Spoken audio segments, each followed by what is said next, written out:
Alright, hello everybody, this is Antonio Wolf. We are continuing Franz Kafka's The Trial, Chapter 9, Part 2.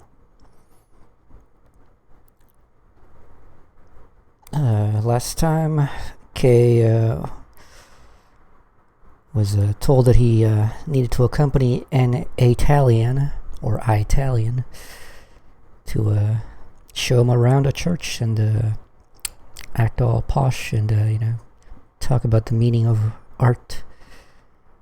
So Kay goes, it's not a church, it's a cathedral. Kay goes to the cathedral. The Italian does not show up. And now he was looking at one of the paintings, a couple of paintings I think. One was about the interment of Christ, and the other one was like a Green Knight. Then he saw an old limping priest. The priest was being all weird and cringe. Just kind of pointed in silence at something else. And Kate just followed the priest, did not look at what the hell he was pointing. And while he's doing that, the other priest goes away, and somebody else comes in, gets up on the pew. Or one of the pews, because there's two. There's one that's a regular one, and the other one's which is clearly a cramped, uncomfy one, in a very odd position. And it's a younger priest who shouts out, "Joseph K."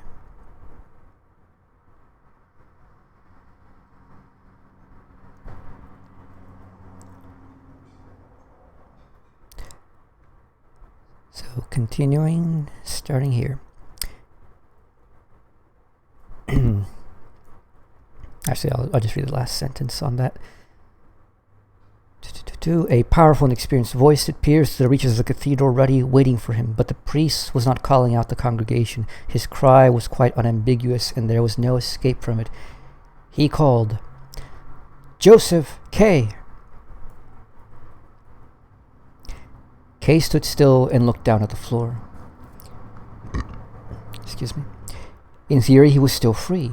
He could have carried on walking through one of the three dark little wooden doors not far in front of him and away from there. It would simply mean he had not understood, or that he had understood but chose not to pay attention to it. But if he once turned around, he would be trapped, and then he would have acknowledged that he had understood perfectly well, that he really was the Joseph K. the priest had called to, and that he was willing to follow. If the priest had called out again, Kay would certainly have carried on out the door, but everything was silent as Kay also waited. He turned his head slightly as he wanted to see what the priest was doing now. He was merely standing in the pulpit as before, but it was obvious that he had seen Kay turn his head. If Kay did not now turn around completely, it would have been like a child playing hide and seek. He did so, and the priest beckoned him with his finger. As everything could now be done openly, he ran, because of curiosity and the wish to get it over with long flying leaps toward the pulpit. At the front of the pews he stopped, but to the priest he still seemed too far away. He reached out his hand and pointed sharply down with his finger to a place immediately in front of the pulpit. And Kay did as he was told. Standing in that place, he had to bend his head a long way back just to see the priest. "You are Joseph K?" said the priest, and raised his hand from the balustrade to make a gesture whose meaning was unclear. "Yes," said Kay. He considered how freely he had always given his name in the past. For some time now it had been a burden to him. Now there were people who knew his name whom he had never seen before. It had been so nice first to introduce yourself, and only then for people to know who you were. "You have been accused," said the priest, especially gently. "Yes," said Kay. "So I have been informed." "Then you are the one I am looking for," said the priest. "I am the prison chaplain." "I see," said Kay. "I had you summoned here," said the priest, "because I wanted to speak to you." "I knew nothing of that," said Kay. "I came here to show the cathedral to a gentleman from Italy." "That is beside the point," said the priest. "What are you holding in your hand?" Is it a prayer book? No, answered Kay. It's an album of the city's tourist sites. Put it down, said the priest. Kay threw it away with such force that it flapped open and rolled across the floor, tearing its pages. Do you know your case is going badly? Asked the priest. That's how it seems to me too, said Kay. I've expended a lot of effort on it, but so far with no result, although I do still have some documents to submit. How do you imagine it will end? Asked the priest. At first I thought it was bound to end well, said Kay. But now I have my doubts about it. I don't know how it will end. Do you? Do you know? I don't, said the priest. But I fear it will end badly. You are considered guilty. Your case will probably not even go beyond a minor court. Provisionally, at least, your guilt is seen as proven. But I'm not guilty, said Kay. There's been a mistake. How is it even possible for someone to be guilty? We're all human beings here, one like the other. That is true, said the priest. But that is how the guilty speak. Do you presume I'm guilty too? Asked Kay. I make no presumptions about you, said the priest. I thank you for that, said Kay. But everyone else involved in these proceedings has something against me and presumes I'm guilty. They even influence those who aren't involved. My position gets harder all the time.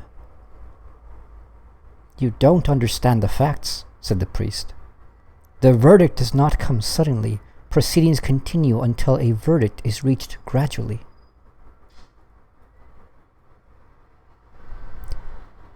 I see, said Kay, lowering his head. What do you intend to do about your case next? Asked the priest. I still need to find help, said Kay, raising his head to see what the priest thought of this. There are still certain possibilities I haven't yet made use of. You look for too much help from people you don't know, said the priest disapprovingly, and especially from women. Can you really not see that's not the help you need? Sometimes. In fact, quite often. I could believe you're right, said Kay. But not always. Women have a lot of power. If I could persuade some of the women I know to work together with me, then I would be certain to succeed, especially in a court like this that seems to consist of nothing but woman chasers. Show the examining judge a woman in the distance and he'll turn right over the desk, and the accused just to get to her as soon as he can. The priest lowered his head down to the balustrade. Only now did the roof over the pulpit seem to press him down. What sort of dreadful weather could it be outside? It was no longer just a dull day, it was deepest night. None of the stained glass in the main windows shed even a flicker of light on the darkness of the walls, and this was the moment when the man in the cassock chose to put out the candles on the main altar, one by one. Are you cross with me? Asked Kay. Maybe you don't know what sort of court it is you serve. He received no answer. Well, it's just my own experience, said Kay. Above him there was still silence. I didn't mean to insult you, said Kay. At that the priest screamed down at Kay. Can you not see 2 steps in front of you? He shouted in anger, but it was also the scream of one who sees another fall and, shocked and without thinking, screams against his own will.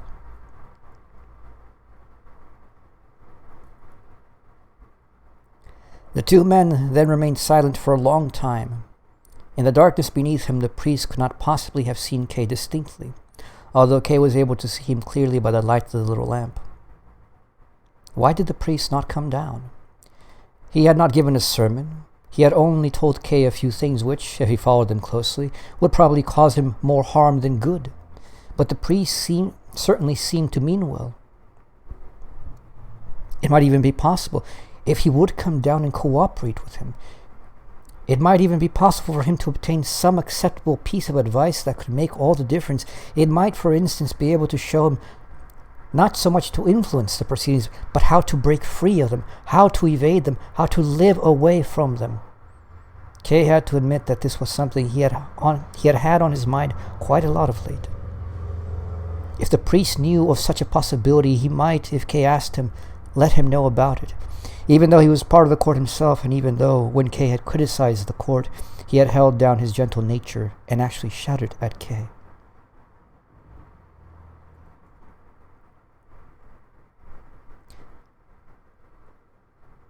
"Would you not like to come down here?" asked Kay. "If you're not going to give a sermon, come down here with me." "Now I can come down," said the priest. Perhaps he regretted having shouted at Kay. As he took down the lamp from its hook, he said, "To start off with, I have to speak to you from a distance. Otherwise, I'm too easily influenced and forget my duty." All right, I already know what's coming up, but let us review a little bit about what's happened so far.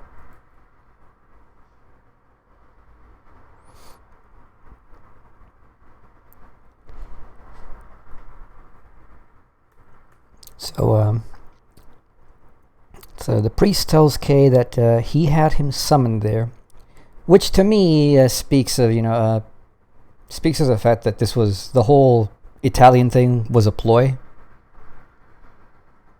to get him to go to the cathedral. Certain people interpret this as weird. There's been plenty of weird things in the story about that somehow the court just happens to be everywhere and knows everything. But when you understand that the court is literally everywhere and everybody to some extent is related to and implicated in the proceedings of the court, it's completely understandable how the court ends up doing all these things. So it's not like that this priest somehow magically knew that Kay would be there without any means. No, he says he had him summoned there, which, as I said, to me just tells us that the whole thing of the Italian was just a ploy to get him to go there. He was never going to meet the Italian.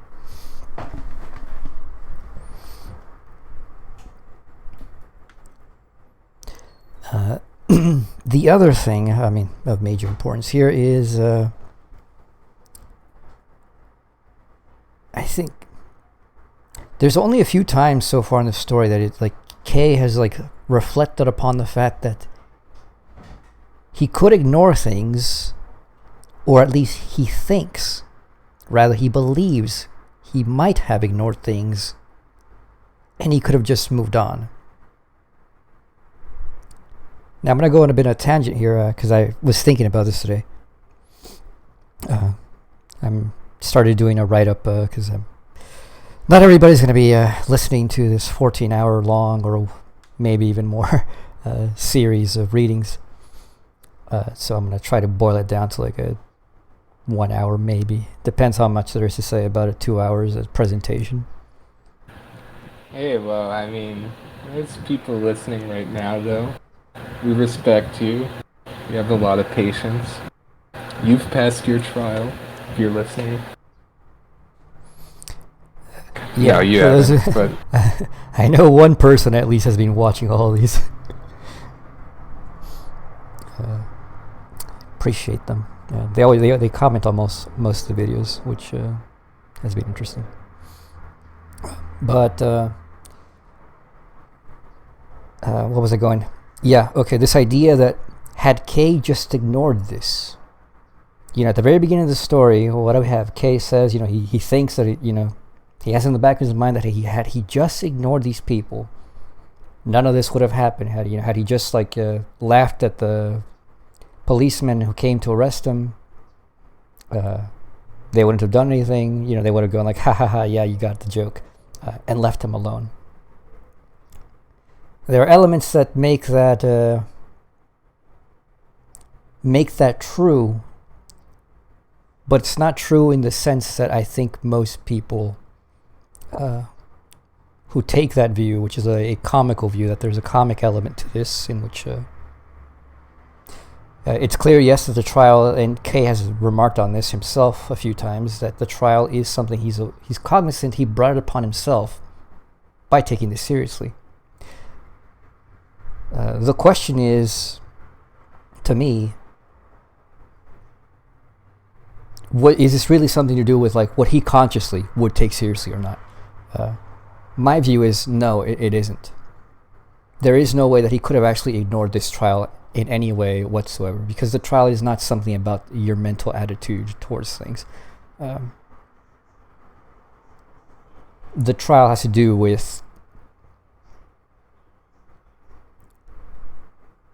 dealing with the consequences of what you actually do, whether you know it or not.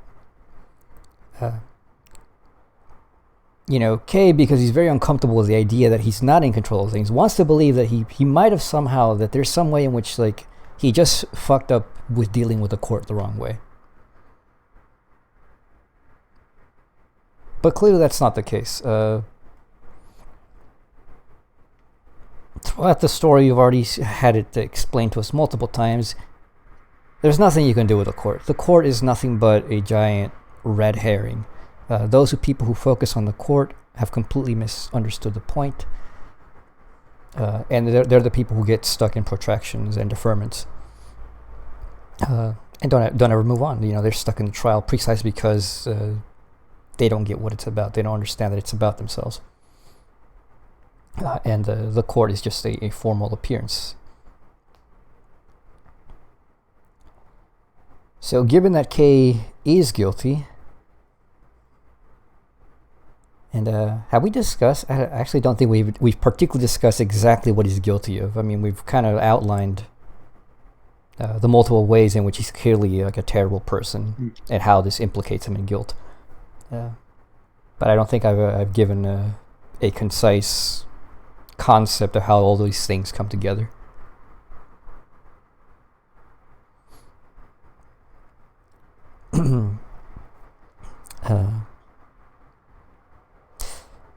Should I wait for that until the very end? Well, yeah, I think we'll just wait until the end, because okay. The story we'll get here later is also very much intertwined with this, so we might also discuss it there. The point is that all these things of Kay saying he could have avoided it,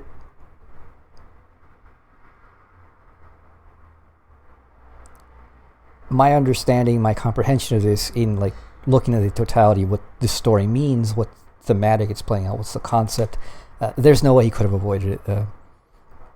And as a matter of fact, just pay attention. I mean, like, this was Kay's whole idea to begin with. He thought he was avoiding it. He thought he wasn't taking it seriously. He thought it was all a joke, and even in doing that, he couldn't avoid it.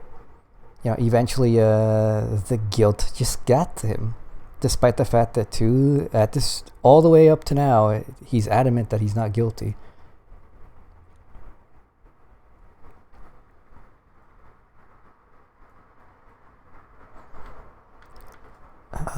And I suppose, let me give it a little bit of expansion as to precisely why I'm saying that it's unavoidable. Like, there's no way he could have avoided this trial.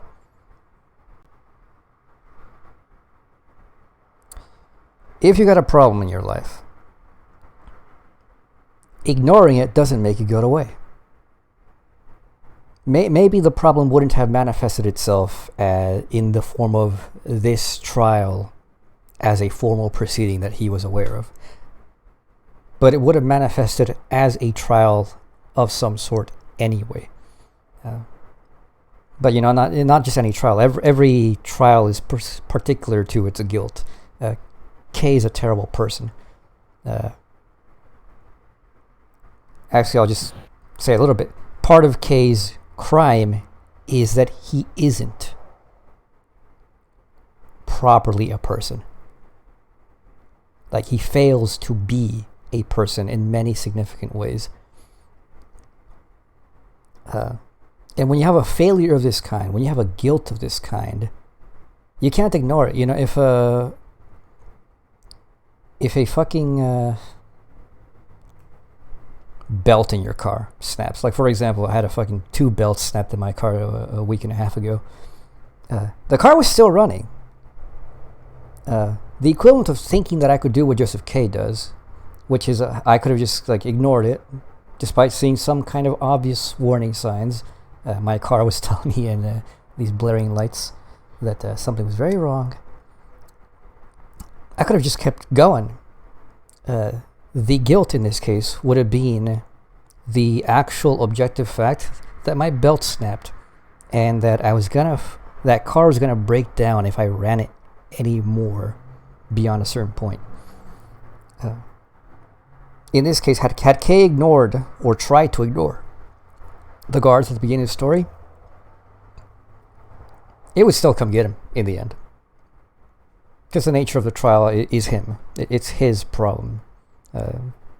All of this is an aesthetic presentation of what is going on within him. You can't avoid stuff within you.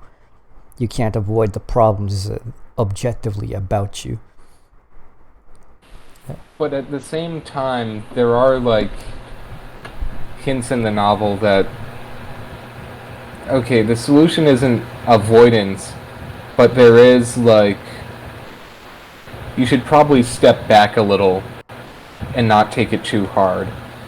Like there were a lot of officials suggesting that. And kind of when his uncle was talking to him, and he's like, we need to get away from all this, go to the countryside for a little bit. There's something to that.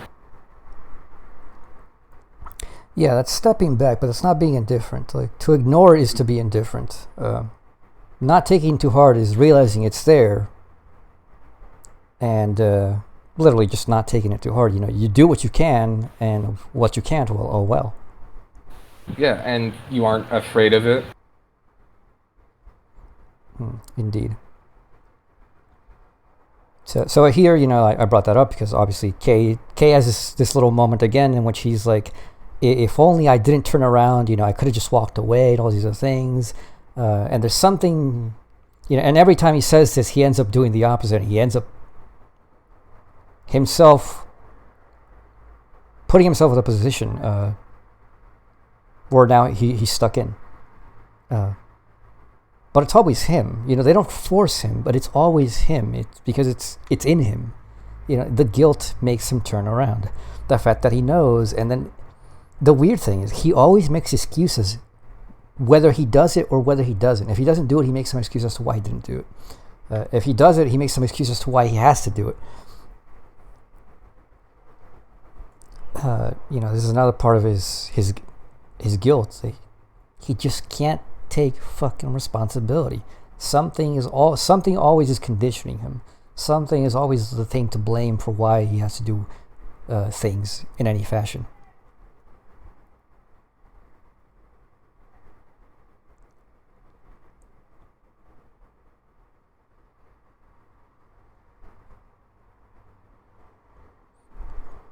Like, what is it? He makes up this stupid rule that if the priest had only called out his name again, one time, he stops.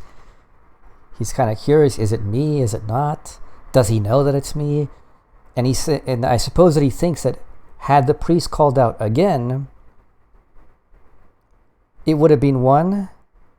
The priest would have accepted the assumption that maybe he didn't hear him. And then he could have played out, yeah, I didn't hear him. I didn't hear the first time, and I didn't hear the second time. He would have walked away. But the fact that he only called out once, and then remained in silence, is that he has the expectation that he thinks he's heard him. And Kay could have just gone like, well, I didn't hear him, and just walked away. The excuse would have worked the same. He didn't. I don't know why he makes up this whole thing. He should have called twice, and then he could have left. It's completely illogical. Completely illogical explanations for things that don't even need an explanation.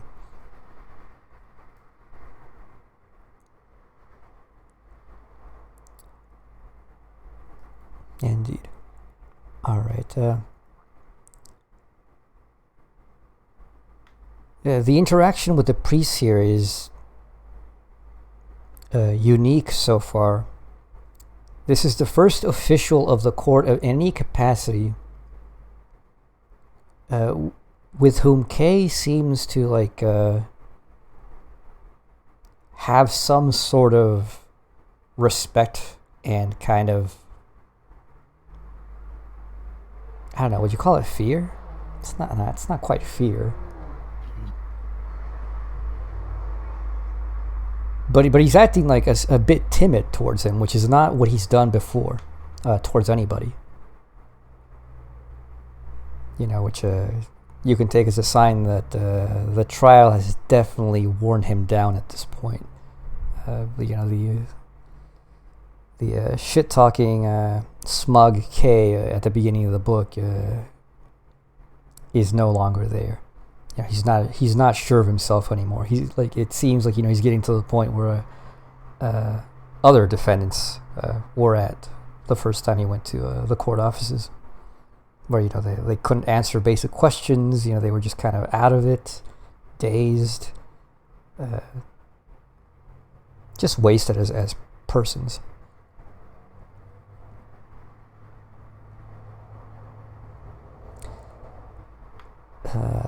Thing about the book, he said, that is beyond the point. What are you holding in your hand? Is it a prayer book? No, answered Kay. It's an album of the city's tourist sites. Put it down, said the priest. Kay threw it away with such force that it flapped open and rolled across the floor, tearing its pages.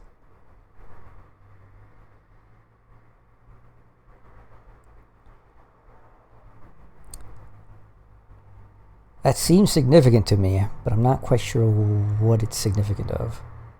I mean, the album was supposed to be a gift towards the Italian.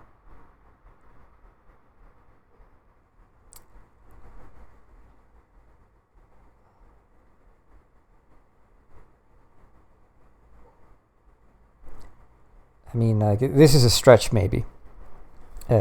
One could consider that a prayer book in a certain sense. Kay, as we've seen in the story, strangely, despite a lot of theological elements, Kay has never talked about anything religious at all. No mentions of God, no mention of spirituality, nothing. But he's a very materialist, very superficial person. The album was a gift for the Italian, whom he couldn't understand. He could understand his speech, and he was not very competent in his own Italian to converse with him. One could consider that it was a prayer book, in that he hoped that this would be something they could both understand, even non-verbally. That this was this little token of communication, the only communication you could have with somebody to him who to him doesn't mean anything, but it's a way for him to maintain face at his job, or so he thinks. Why he would think that a little album book would play a big role of that kind, it's dumb, but nonetheless, it's sort of the way that Kay was treating it. And the fact that, when he had gotten it to give it to him when he first met him, he forgot when he was talking to him in the office at the bank. He remembers, what before he goes out, grabs it and he keeps it, and he's kept it this entire time. Because he went to the cathedral, put it down, was trying to read it, light faded down, he couldn't read it anymore, he put it down, he went to look at the paintings, then went back, grabbed it again, despite the fact that obviously Italian was not going to be there, so why would he care? But he still decided to get it anyways.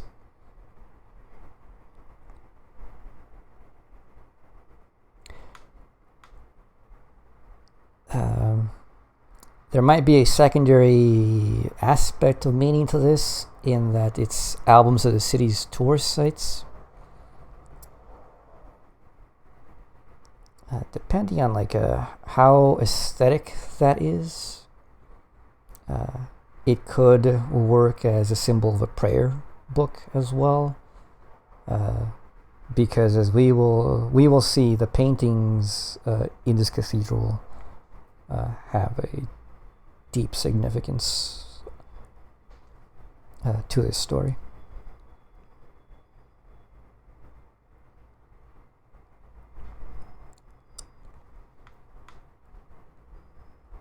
But then Kay throws it away, with such force it flapped open and rolled across the floor, tearing its pages.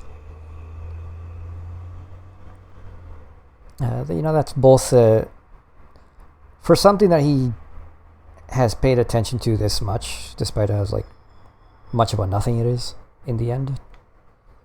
To him, it's still nothing.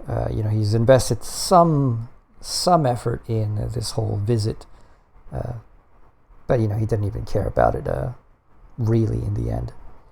So it's Kay being a typical Kay, being a distant, alienated, disconnected, indifferent. Yeah.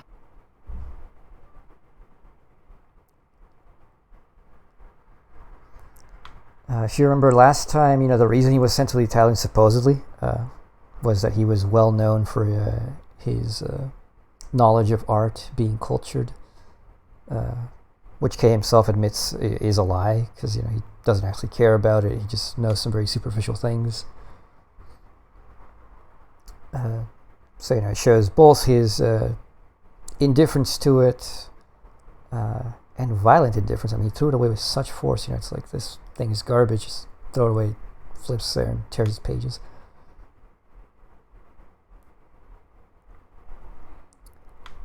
So, right, not much more to say about that, not at the moment anyways. Then it gets talking about his case. So the priest knows that his case is going badly. Kay says it seems like that to him as well. Makes some excuse about how he's been working on it, but no luck so far. Priest asks, how do you imagine it will end? Kay says, at first I thought it was bound to end well, but now I have my doubts about it. I don't know how it will end. Do you know? I don't, said the priest, but I fear it will end badly.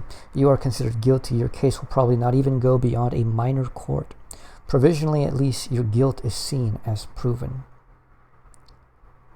But I'm not guilty, said Kay. There's been a mistake. How is it even possible for someone to be guilty? We're all human beings here, one like the other. That's a pretty interesting one. Yeah. How is it even possible for someone to be guilty? Guilty Anyone. of what? Guilty of what? This is the big question for Kay, supposedly, this entire time. He wants to know what he's guilty of. But now the question is no longer about guilty of anything. It's about guilt itself.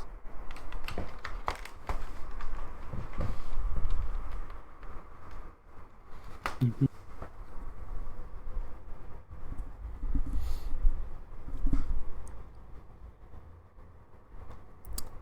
Look at what the priest says, though, when he says that's true, but that's how the guilty speak.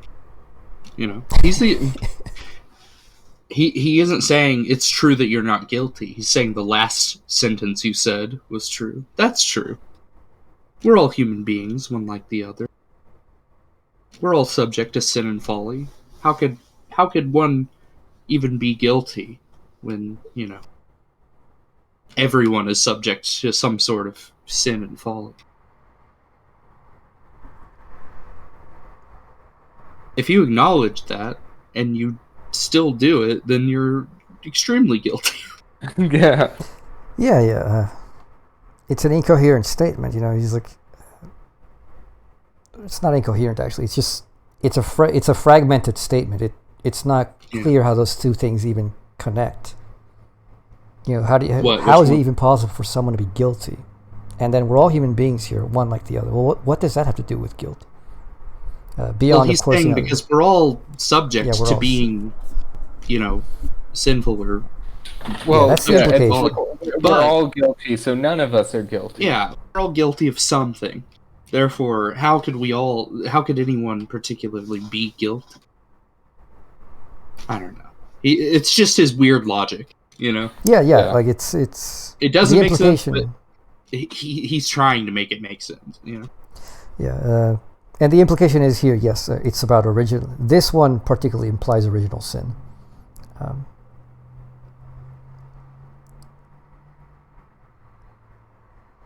The thing is,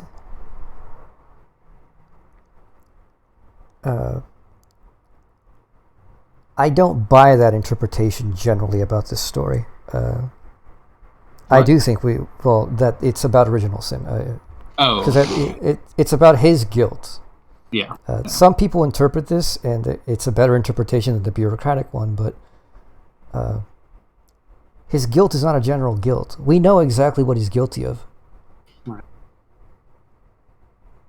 Okay, I'm interested to hear, because I've been having... Well, I mean, not like... It's not about original sin. Like, he does have his own sins that he needs to grapple with. And it's not like a perspective that, like, oh, everyone's a sin, so it doesn't matter that you're a sinner, like Joseph K. is saying. But I do think the story does have to do with original sin to some extent. Yeah, there is some extent. It's just not the main point. The main guilt is we know specifically his guilt. This thing about original sin cannot really be cashed out here, and I don't think it really gets cashed out in the story overall. Mainly because it's just something far deeper than what the story goes into. It's not addressed satisfactorily, I don't think. But it is like a kind of guilt that we all have, that we all can be guilty in this way. Right, but it has to be explained in a certain way, and it's not explained in the story. There's nothing in the story that properly presents what this would mean. We know what it means for Kay to be guilty because we know what he is guilty of, for sure. We don't know what it would mean for original sin to be a fact. I mean, I can give an account, but I can't give an account that I can say, oh, you can find this exactly, in this presentation of this passage in this book. It's just not explained that way.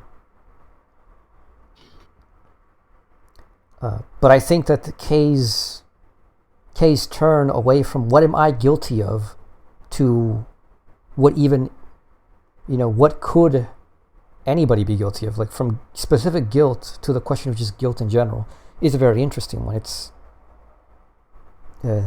It's part of him just like losing the thread. He's becoming more abstract as his trial has gone on. It's we've gone from the desire to know concrete things to the acceptance that somehow he's given up that it could even be about him anymore. Mm-hmm. He's already denied categorically that he could ever be guilty, that he could accept that he could be guilty. So the question is no longer about his guilt, it's just guilt as such. Of anyone for anything.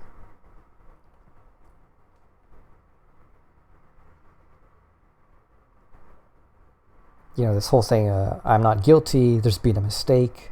How is it even possible for someone to be guilty? From the very beginning of the story, he can't know this. Nobody can know this because they don't know what the law is. But knowledge of the law does not absolve you of committing a crime or breaking the law. So it's a complete nonsensical thing. On many levels. Yeah. You're saying knowledge of the law or ignorance? Ignorance of the law doesn't make you not guilty of breaking the law. Yeah, you said knowledge. But knowledge of the law does make you more guilty. Yeah, knowledge of the law makes you a lot more guilty. And Kay does have knowledge of the law, despite the fact that he claims he does not. Yes. He just has ignorance about himself, which is the whole point. But I don't know. The priest character for me is very interesting. The way he phrases things is very important. Kay asks these questions, like normal questions, but using words that are kind of loaded, and the priest goes along with it. For example, here he says, "Do you presume I'm guilty too?" asks Kay. And he says, "I make no presumptions about you." Because he knows from, experiencing him. He's not presuming. He's assuming. Because based on evidence.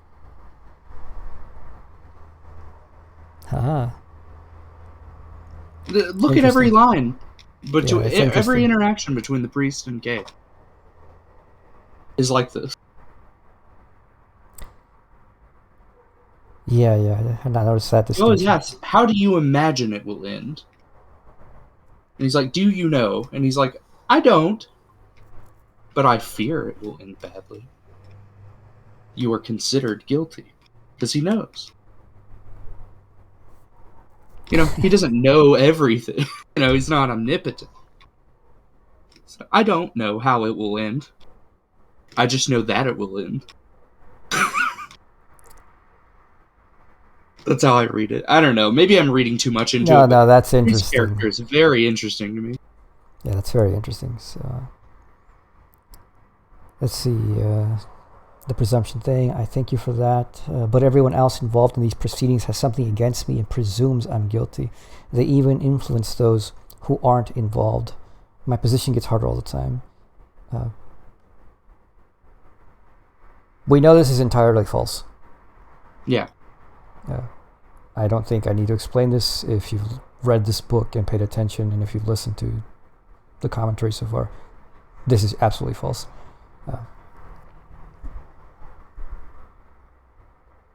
It's false from the very beginning. For example, at the beginning of chapter 1, when he's discussing with the police that come to arrest him, they explain to him that this court, the court, isn't sending out, just agents out there just seeing whom they could catch, that is guilty, whom they could pin some guilt on. They say, no, we don't do that. It's a waste of time. They explain to him that in the law it is written that guilt is what draws the court and the trial. So they're like, the court pinpoints those who are drawing it out. Then they send police agents first to observe for what is not specified what amount of time, but to observe long enough for them to report on everything this person does, so that the court can know just what kind of person is being arrested and what they should be arrested for. So, once you're indicted, there is no presumption. There is real evidence against you already. Because the court makes sure, even though the law already knows, the thing that's getting pinpointed is guilty, the court still takes the time to make sure. Which is interesting. So nobody's against him, and even then, people aren't presumptuous when they've interacted with him in the court and the officers of the court. Everybody goes ahead and he says, are you innocent? He always says yes, and okay, yeah, sure, we'll take your word for it. Not officially, but unofficially, they'll hear him, they'll let him have his say, they'll let him take himself deeper, but they let him have him say. They let him do what he wants. So my position gets harder all the time. It's all he's doing. Priest says, you don't understand the facts. The verdict does not come suddenly. Proceedings continue until a verdict is reached gradually. That's important. Just shows you that the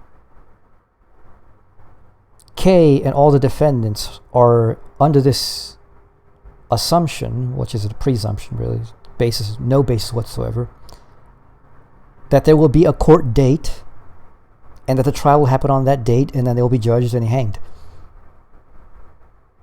But of course, it's not how it happens. It's you don't understand all the facts. The verdict does not come suddenly. Proceedings continue until a verdict is reached gradually. However long the trial, since the day you are indicted, your trial starts.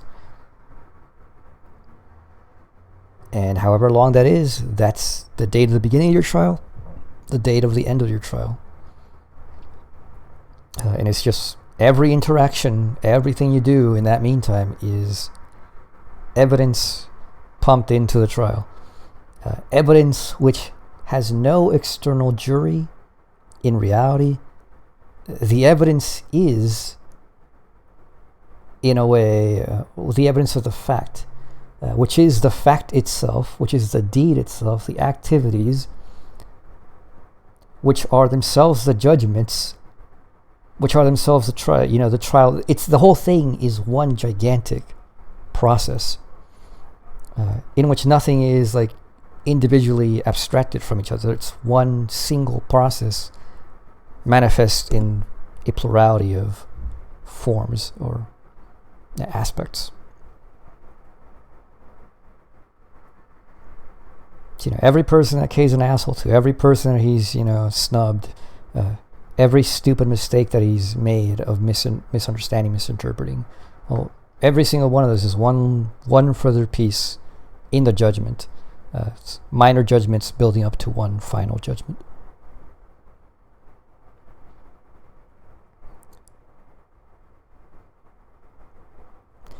So it says, okay, I see. Priest asks, what do you intend to do next? Kay says, well, I still haven't done everything. I can still have help. Certain possibilities. Priest tells him, you look for too much help from people you don't know. And especially from women. Can you really not see that's not the help you need? Absolutely. And then he tries to justify it in the way that he's explicitly saying, I know what you're trying to do. It's not going to work. You don't need to do this. Yep. You're cutting corners. Your fast tracking isn't going to work. In fact, it's going to hurt you. It's to your detriment. Yep. Going back a little bit, so you looked for too much help from people you don't know. We already know that all the help that's been offered to him from the people that he explicitly wants help from, the lawyer, Titterelli, for example, they have made it clear that they can't help him. And yet those people were the people who, like Kay, for some reason, trusted the most to help him, despite the fact that he knows nothing about anything, so why would he would think so? Beyond me. The women,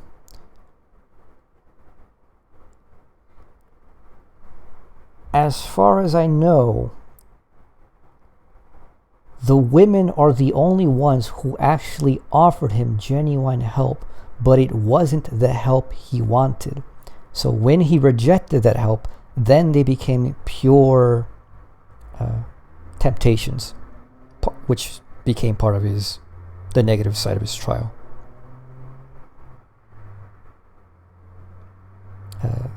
Because like Miss Bernstner, her help to him was originally she was going to work for she was going to start working for a lawyer, and she's like, oh well, if you're going to have a trial, like maybe I can help you, but you got to tell me about your trial. And he's like, oh, I can't tell you about that.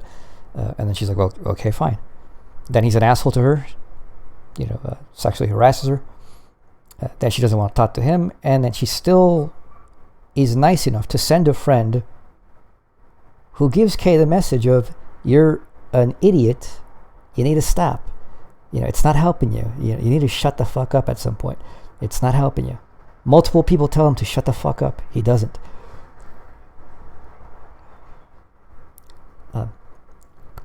But doesn't want that help, so he doesn't like it. What he seeks them for is he has a lust for them. Lust and a desire for control, which is, makes him extremely irrational.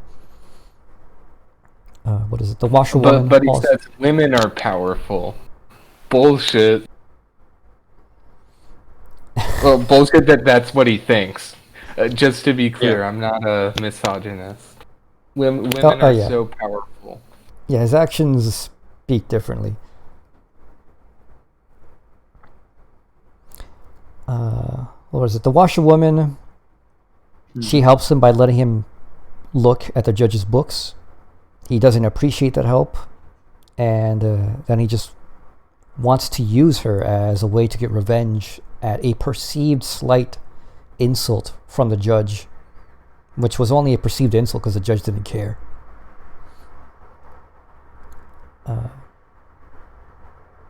Then there's Laney. Laney told him straight up, you need to confess. That's the only way. And then she's like, I can't help you otherwise. He decides he doesn't want to do that. He's like, well, I like being stubborn. And she told him, you're stubborn.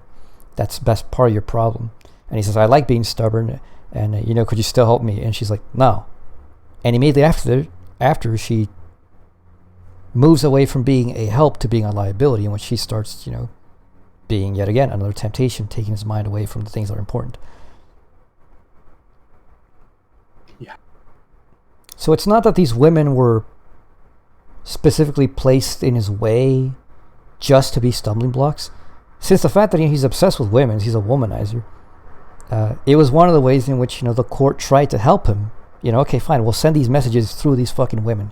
He might pay attention to them. He didn't. He didn't like what they said. So then they just became yet another part of the trial.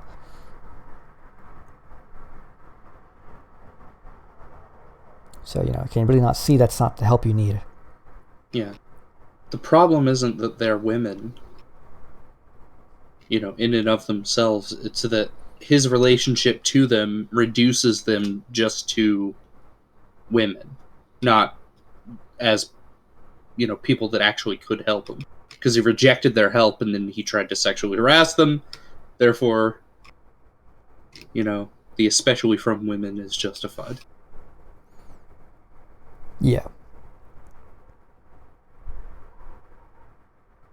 The way he's trying to use them is wrong. Yeah, because they're women. He's reducing them just to, I can use them for their feminine wiles. I said women. Their feminine wiles to my advantage. No. Right. So I would say at least this line, can you really not see that's the help you need? So at least from the way he perceives it, yeah, it's not the help he needs. He did get the help he needs. He just didn't understand it. And even that's wrong because he did understand it. In every instance, he understood the double meanings. And he always chose the wrong one. Hello? Yeah. Hey, W? Hello, can you hear me?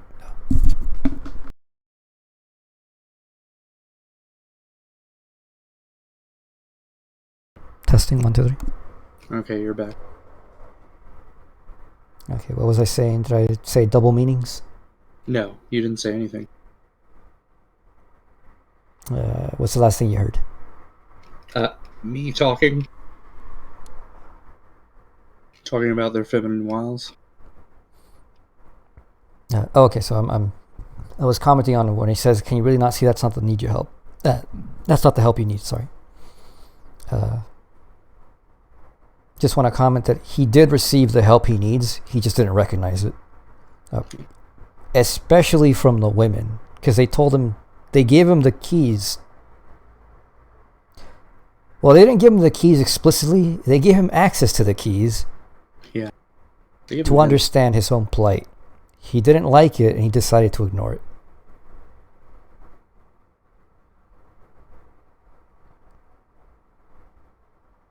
So he got the help he needed. It just wasn't the help he wanted. And because it wasn't the help he wanted, he didn't recognize that's what he needed. And from his perspective, because of what you said, like the way he relates to that, he keeps seeking and getting the help he doesn't need.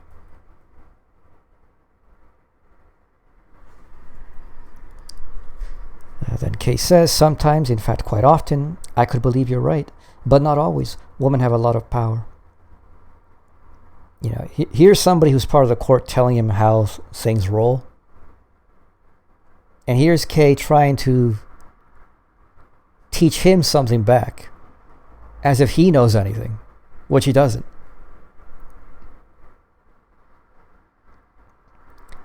He says, women have a lot of power. If I could persuade them, some of the women I know, to work together with me, then I would be certain to succeed, especially in a court like this that seems to consist of nothing but woman chasers. Show the examining judge a woman in the distance and he'll run right over the desk and the accused just to get her as soon as he can. This is a lie.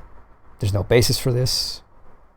The only basis we have is that one interaction between the student and the washerwoman. And the court usher, her husband, which is the court usher, who also spins this yarn that the student is a womanizer and he's being kicked out of like a lot of other flats in the place. But that's just hearsay. Like, as far as Kay is seen directly, and from what has been described of the judges regarding their work ethic, they don't seem particularly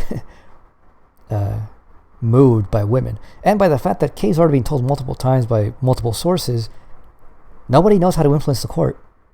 Right. So if the lawyers can't do it, if the painter can't do it, why would he think that the woman could do it? And even Lainey tells him she can't do anything. You know, she only has limited influence. And that influence has no final influence in the trial. Nothing does.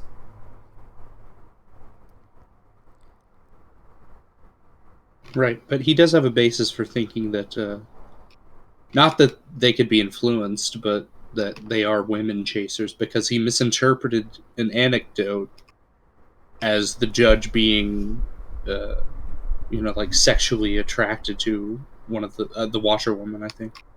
Oh yeah, but it was he his sent her some very nice misunderstanding. stockings. Yeah, it was his misunderstanding. He didn't get it. Yeah. So in his crazy mind, in his inner world, he's right, but he's not right. Yep. So let's see, the priest lowered his head down to the balustrade. Only now did the roof over the pulpit seem to press him down. What sort of dreadful weather could it be outside? It was no longer just a dull day, it was deepest night. So this is pretty bizarre. Remember that he went there at 10 a.m. and it's only been like an hour at most. None of the stained glass in the main windows shed even a flicker of light in the darkness of the walls, and this was the moment when the man in the cassock chose to put out the candles on the main altar one by one.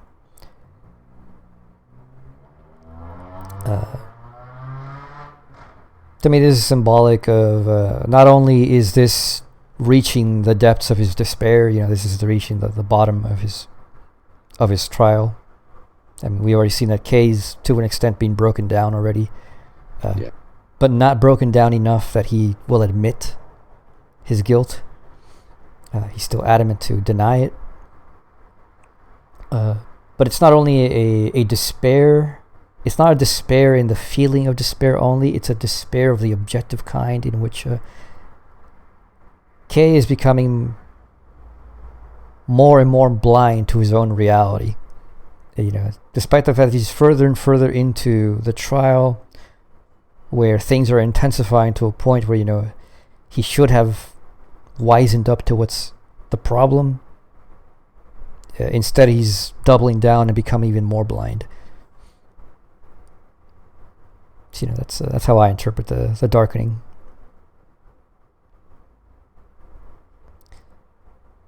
So Kay asks the priest, "Are you cross with me? Maybe you don't know what sort of court it is you serve." He received no answer. "Well, it's just my own experience," said Kay. Above him there was still silence. "I didn't mean to insult you," said Kay, and the priest screamed down at Kay. "Can you not see 2 steps in front of you?" He shouted in anger, but it was also the scream of one who sees another fall, and shocked and without thinking screams against his own will. It's a great line. It's one of those double things. So Kay assumes that the priest is mad at him, and the priest is actually in despair at seeing him just dig himself further. He shouts in shock at how Kay can't see this. Yeah, it's like a person who's given a bunch of chances and they just... Why do you keep doing this? I don't get it. I'm in despair, I'm disappointed in you. It doesn't have to be like this.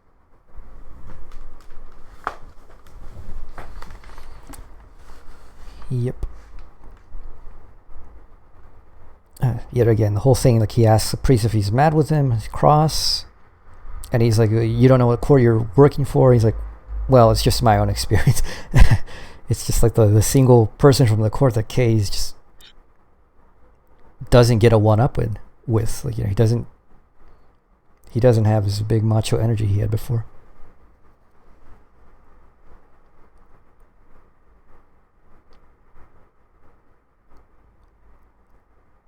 Let's see. The two men then remained silent for a long time. In the darkness beneath him, the priest could not possibly have seen Kay distinctly, although Kay was able to see him clearly by the light of the little lamp. Why did the priest not come down? He had not given a sermon. He had only told Kay a few things, which if we followed him closely would probably cause him more harm than good. So, I mean, that's completely illogical at this point. If he doesn't know anything, he knows he doesn't know anything about the court. I mean, he's utterly confused at this point, just as Block was, just as all the other defendants who've lost their lives to the trial, who make it just overtakes them. And yet he still refuses. This guy's told him some very important things. The priest has told him very important things. And Kay is a little bit cowed, but he's still defiant. He still wants to believe that he knows something that others don't, including the people who are in on the court. That's just Kay being stupid. The thing says he had not given a sermon. He had only told Kay a few things.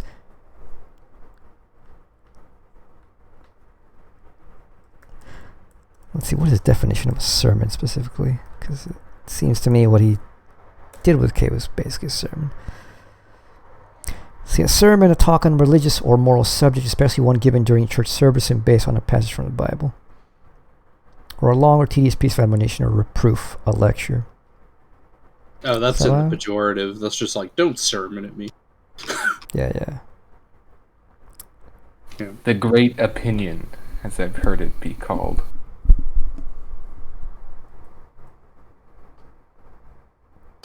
Yeah, the most famous of which is the Sermon on the Mount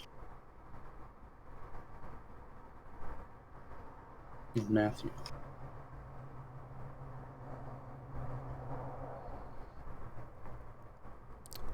Yep.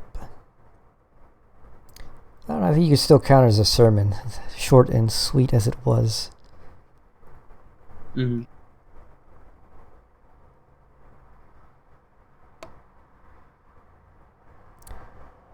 Let's see. The priest certainly seemed to mean well. It might even be possible if he could come down and cooperate with him.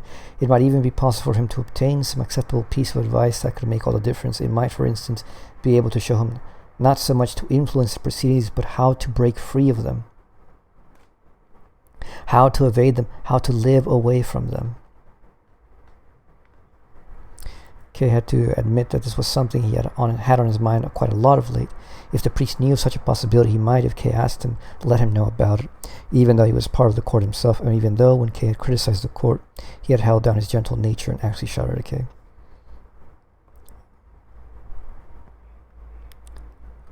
So this distinction of the priest on high, in the light, Kay down low, in the shadows, obviously significant, very symbolic. Divine versus the demonic, the hellish, or the evil in general. And that Kay desperately wants him to come down into the shadows with him. Yeah. Because if he could come down in his shadows, maybe he could cooperate with him. Yeah. It's just him down to your level. That phrase. Yeah, because you'd think that if Kay is such a big boss as he thinks of himself or thought of himself, he would take action. He wouldn't be wait for that person to come to him. He'd go to him. Because he's got no time to wait around for other people, so he's going to go and get at them rather than meander and let them come to him. But Kay, being base, cannot go into the light, cannot go up high. So, I mean, obviously, then the most important part of this is this whole thing. That if the priest comes down and cooperates with him in the shadow, it might even be possible for him to obtain some acceptable piece of advice, because he doesn't like the advice he's been given.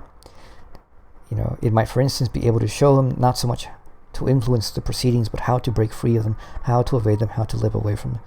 That's why I brought up earlier that there's this whole idea that Kay has, that somehow there was some way that he might have avoided the trial.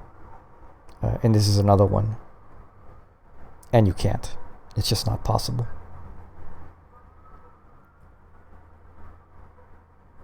It's not possible because the deeds have been done, the consequences have actualized, and he can close his eyes all he wants, cover his ears, it won't change. Regardless of his attitude, the way he treated Miss Bernstner, sexually harassed her, objectively has the consequence that, in her view, he's an asshole, a piece of shit. And he can close his mind to that. Nonetheless, there will be objective consequences because of that, no matter what he does. So you cannot avoid the trial ultimately. The results of your actions will get back to you no matter what. Yeah.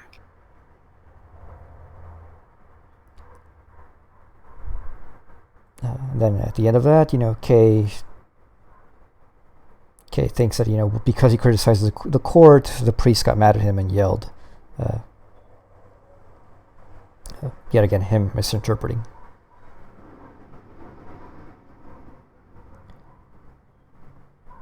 So let's see, would you not like to come down here if you're not going to give a sermon? Come down here with me. Now I can come down, said the priest. Perhaps he regretted having shouted at Kay. As he took down the lamp from his hook, he said, to start off with, I had to speak to you from a distance. Otherwise, I'm too easily influenced and forget my duty. I don't want to get attached to you. I have to, keep my distance. So I'm subject to getting attached, and that's not good. It's like, Indeed. A lot of what causes Kay's problems and why he didn't realize that a trial was coming is because despite the fact that he's a fucking asshole, other people seem to like him to some extent and bear with his ineptitude and stupidity on a social level.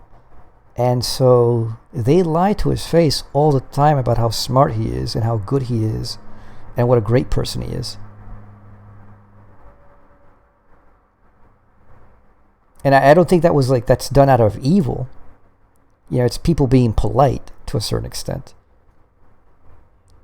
But it did him no favors that, they were too nice to him. In the way, if you remember recall the chapter on the lawyer, dismissing the lawyer, which was the prior chapter. The lawyer brings up that, Kay's being treated too nicely. He's, that it's equivalent of he was neglected by the lawyer treating him too nicely and neglected in general by everybody else, just never bringing up to him, to his face, that he's just a horrible person.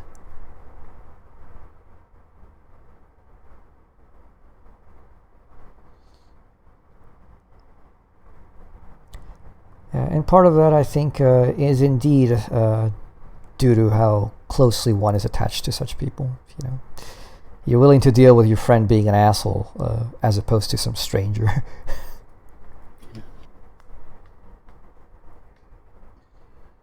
And this being a priest, they usually get to know people pretty intimately, and they genuinely care. A lot of them. Not all of them. Yeah, not all of them, but a lot of them.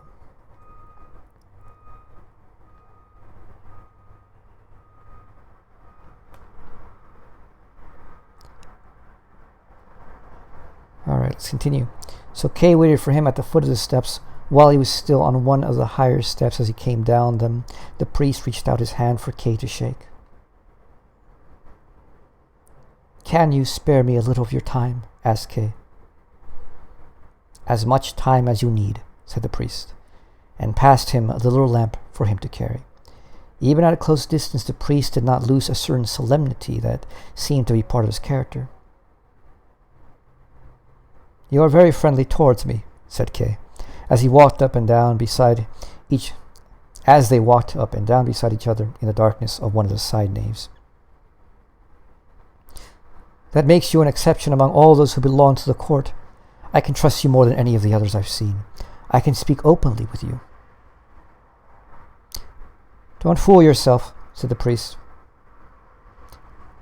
"How would I be fooling myself?" asked Kay. "You fool yourself in the court," said the priest. "It talks about this self-deceit in the opening paragraphs to the law."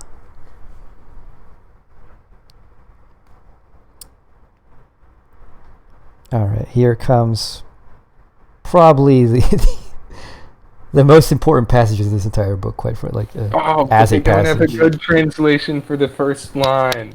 Important Gazettes. In front of, no, before the law.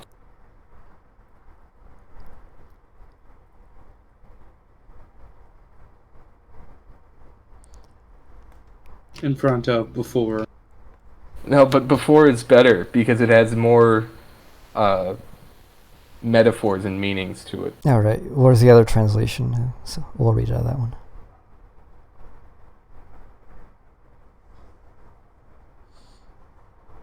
I don't know.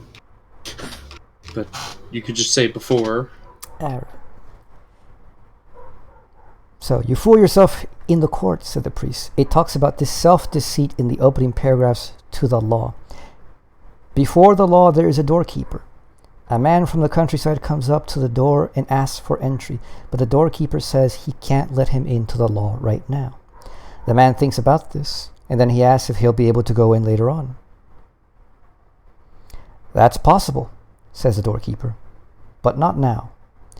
The gateway to the law is open as it always is, and the doorkeeper has stepped to one side. So the man bends over to try and see in. When the doorkeeper notices this, he laughs and says, 'If you're tempted, give it a try. Try and go in even though I say you can't. Careful though. I'm powerful, and I'm only the lowliest of all the doormen. But there's a doorkeeper for each of the rooms, and each of them is more powerful than the last. It's more than I can stand just to look at the third one.' The man from the country had not expected difficulties like this.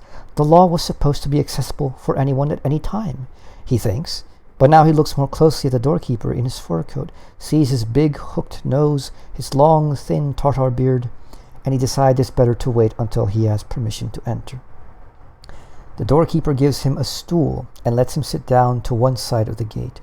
He sits there for days and years. He tries to be allowed in time and again, and tires the doorkeeper with his requests. The doorkeeper often questions him, asking about where he's from and many other things, but these are disinterested questions such as great men ask, and he always ends up by telling him he still can't let him in.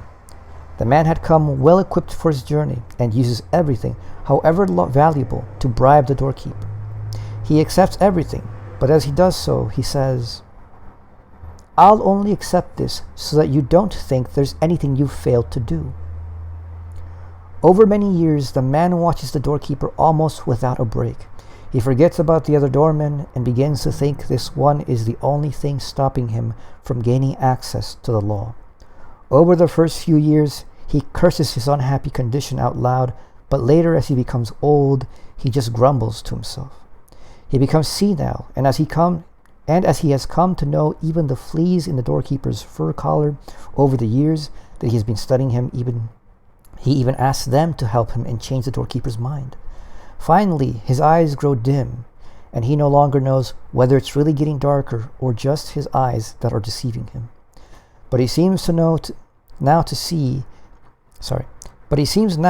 an inextinguishable light begin to shine from the darkness behind the door. He doesn't have long to live now, But before he dies, he brings together all his experience from all this time into one question which he has still never put to the doorkeeper. He beckons to him as he's no longer able to raise his stiff body.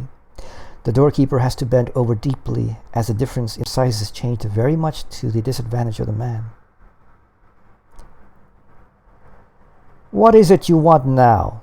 asked the doorkeeper. "You're insatiable." "Everyone wants access to the law," says the man. "How come, over all these years, no one but me has asked to be let in?"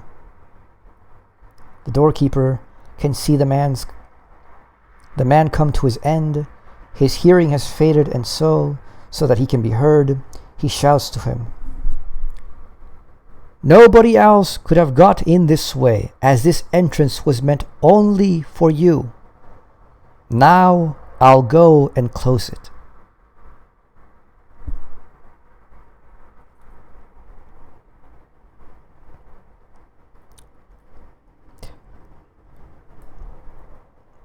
All right, lots of meaning to this. The next passages that follows are Kafka giving a few interpretations within the text itself. But I don't know if any of you want to give your interpretations before that. I mean, I think it should be clear what the meaning is, but some people don't get it, as I've experienced. And I can see that Kay is just about to make the interpretation that I've seen people make. Yeah. So. Which is ridiculous. Yeah. Not from Kay's perspective, he doesn't understand it, so it's fine. But it's ridiculous that anyone would give this interpretation. Yeah. Because Kay giving it is a refutation in itself. It's just, I don't understand.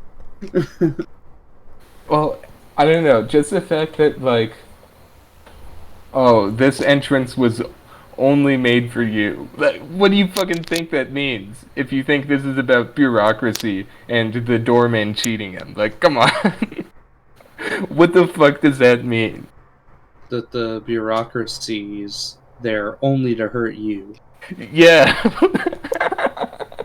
They're on making specific entrances to the law just to trick, specific people. Yeah.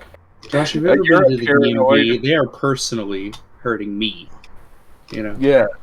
This is the perspective of someone who's guilty, someone who's paranoid, someone who thinks the world is out to get him.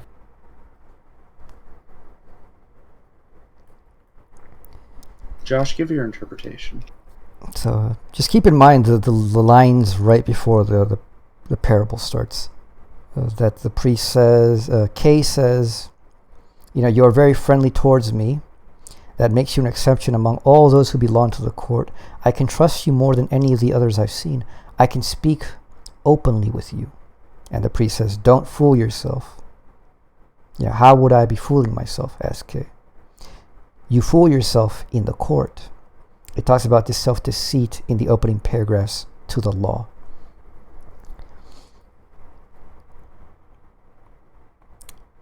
So the essential point that at least the priest wants to communicate is self-deceit. Whatever else may be said about it, one has to take that into account because it contextualizes the whole thing. And this is important, particularly because self-deceit is one of the big problems Kay has.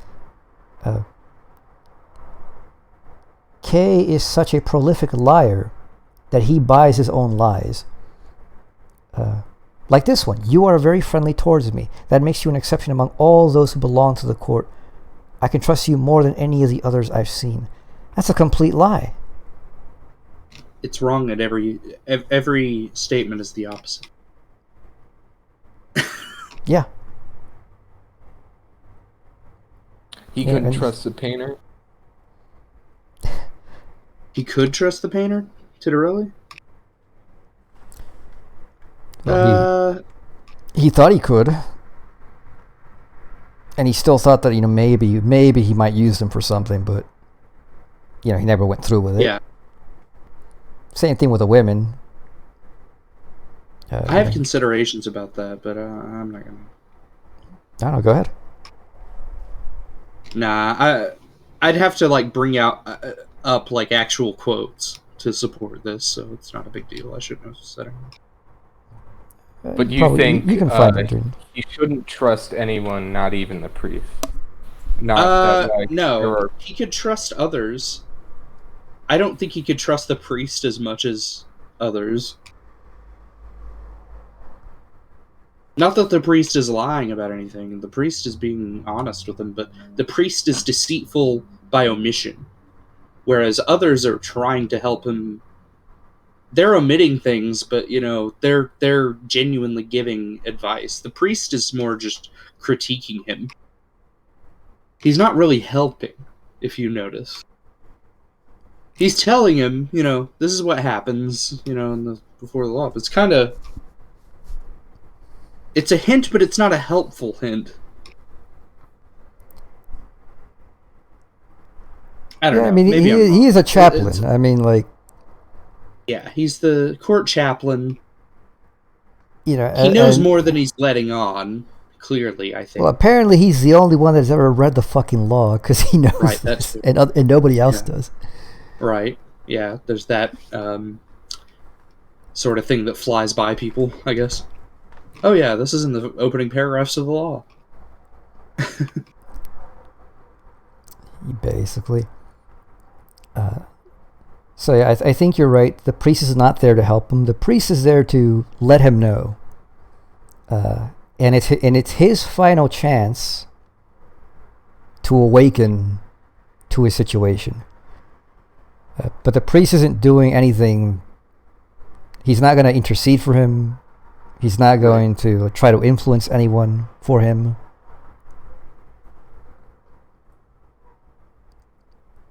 But he's letting him know what's what.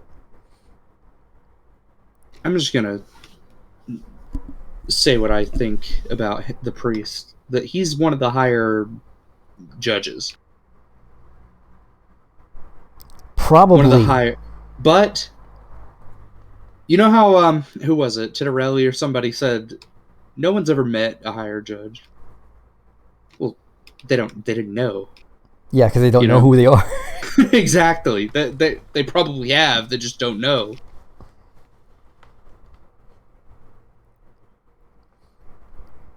Now, do you interpret that as meaning the priest's an angel? An archangel? Well, they're all angel. I'm saying he's like a higher order of angel. He's an archangel. Yeah, he's a higher being, for sure. Judges are priests. Lawyers are priests. Yeah, lawyers are priests. in the hierarchy. Priests are probably, a higher order of angel. They're the order of Melchizedek, probably. I don't know about that, but yeah, they're a higher. They're definitely not what do you call it? Metatron race. But they're, like an archangel or something. Not omnipotent. Clearly not omnipotent, but, very high. I hadn't even thought about that. Yeah, I hadn't even thought about that until you mentioned that right now. One, he's actually read the law, which nobody else has ever intimated that they've even seen. Mm-hmm. Two, he's the only one in whose presence Kay has been cowed. Yes. I was going to bring that up earlier. I mean, remember when he says, throw that book away? And Kay, if it were anyone else, Kay would have been like, what? No, I'm keeping the book. But he immediately threw it with such force that it tore the pages. Yeah, I hadn't even thought about that. It's pretty good. I mean, there's evidence. It's still high-octane speculation, but it's not that high-octane. Well, it's octane. It's coherent with the concept. It would make sense. I mean, it's clearly a revelation. There's a reason he's there in that church alone. He's in the cathedral. He depresses the priest. he looks and it's dark out, you know. He's like, wait, I've only been here a short time. How is it so dark now? He's got a sermon just Reminds me for of that. himself. This is schlocky, but you know, reminds me of the end of Men in Black 2 when he says, you know, everyone's sad when it rains or whatever. A lot of people are. And Tommy Lee Jones is like, it rains because you're sad. Basically. I mean, I don't necessarily know that the priest made it dark just because he got, like, you know, frustrated at Kay, but it's all metaphorical anyway, so it doesn't really matter. So, okay, let's get back to the parable. So the parable has something to do with self-deceit, and this is what people... And this is actually described in later things, but I just want to talk about it before we get to... So a man comes to the countryside, comes up to the door, and asks for entry. But the doorkeeper says he can't let him into the law right now. Now this is weird. And anybody who has a bureaucratic interpretation, like Todd McGowan, I don't know how they could possibly make sense of this parable. Because the law is not a place. You know, the law is a written document. The law is not a place. How does it make sense that you go to the law as a place and say, I want to go into the law? That doesn't make any sense in a legal form. Also, it's funny that this is the law. What?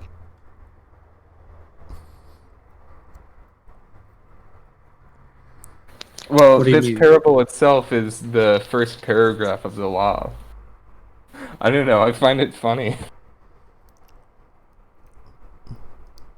Well, I mean, it's because the spiritual communicates aesthetically. It doesn't communicate yeah. conceptually. I understand what you mean now. I didn't get it at first. All right, so the doorkeeper, a man from the countryside comes up to the door and asks for entry. So, you know, countryside, not part of the bustling city, not in on what's hip and cool, decides to go to the law. Countryside is also, I would say it's, the implication at this time is you're from the countryside, you're usually uneducated. Yeah, he's a bumpkin. Yeah. But he's a well-off Fine. bumpkin. Nothing wrong with it. Yeah, It's from he's a the bumpkin. land. Yeah. So, you know, before the law, there is a doorkeeper. A man from the countryside comes to the door, asks for entry, but the doorkeeper says he can't let him into the law right now. The man thinks about this, then he asks if he'll be able to go in later on. That's possible, says the doorkeeper, but not now. The gateway to the law is open as it always is, and the doorkeeper has stepped to one side, so the man bends over to try and see in. When the doorkeeper notices this, he laughs and says, if you're tempted, give it a try. Try and go in even though I say you can't. Careful though, I'm powerful, and I'm only the lowliest of all the doormen. But there's a doorkeeper for each of the rooms, and each of them is more powerful than the last. It's more than I can stand. Just look at the third one. He never says he'll stop him. The guy asks if he can go in, and the doorman says, well, if he'll let him in. And the doorman says, no, try again later. But he doesn't say, I'm going to stop you if you try and go in.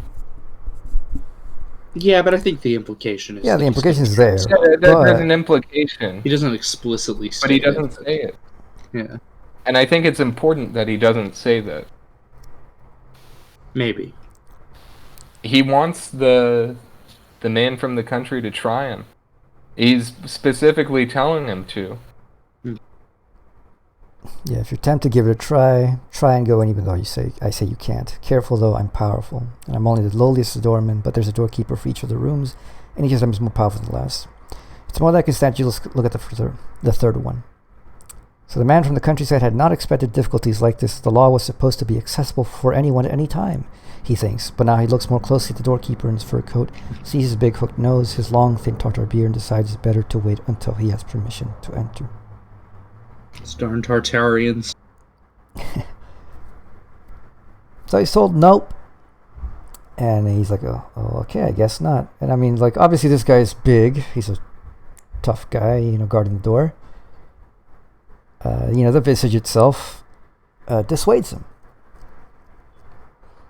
And he tells him, like, oh, there's even bigger people more powerful than me, if you go on through, even if you make it through. And he's like, I can't even stand the other guy.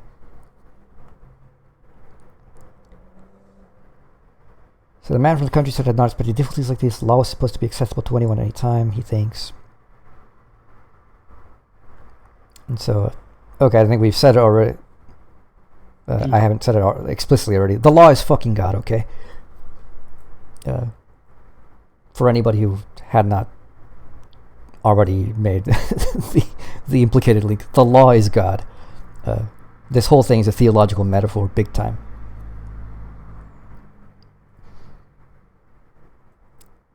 So, The law, by the way, is accessible to everyone. He just thinks it should be accessible to everyone without having to put any effort into it. Yeah, that's part of the lesson you can draw out of this. Sure. So the man, he expects no difficulties like this. He just accepts what the guard says. He's like, well, he's too big. The doorkeeper gives him a stool and lets him sit down to one side of the gate. Which he didn't have to, by the way. The doorkeeper here represents the court and its officials. Do you remember all these people who are defendants are just bumming around in the court offices all day, every day, doing nothing. Absolutely nothing. And all the court says, like, just don't get in the way of anybody else who's actually doing business here. And, we don't mind. They give them a place to sit. They accommodate them even. And if they have any questions, they have one guy specifically there that they can bug as much as they want to find out as much as they want, insofar as, they understand what it is that they're going to be given. So the doorkeeper gives him a stool and lets him sit down to one side of the gate. He sits there for days and years. He tries to be allowed in time and again, and tires the doorkeeper with his requests. The doorkeeper often questions him, asking him about where he's from and many other things, but these are disinterested questions such as great men ask, and he always ends up telling him he still can't let him in. So the court somewhat does this. The whole hearings are about this. Now, we don't get to the point of finding out what it is that they were going to ask him in his hearings. But considering the rest of what the court does, they probably were just going to ask him things that to Kay would have seemed completely mundane. Just like the first thing they asked him, the only thing that he let them ask him in his first hearing was like, so you're a house painter? And then Kay goes on a tirade laughing at them.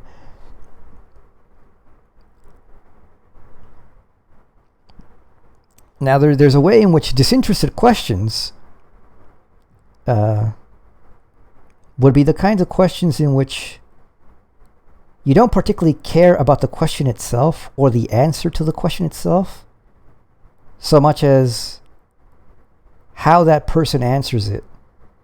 When you're testing for what this court tests, which is for personality and character, what you want to know is what kind of person is this.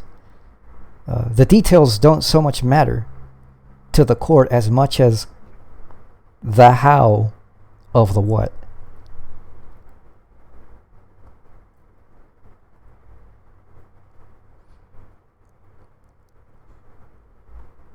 So the man had come well equipped for his journey and uses everything, however valuable, to bribe the doorkeeper.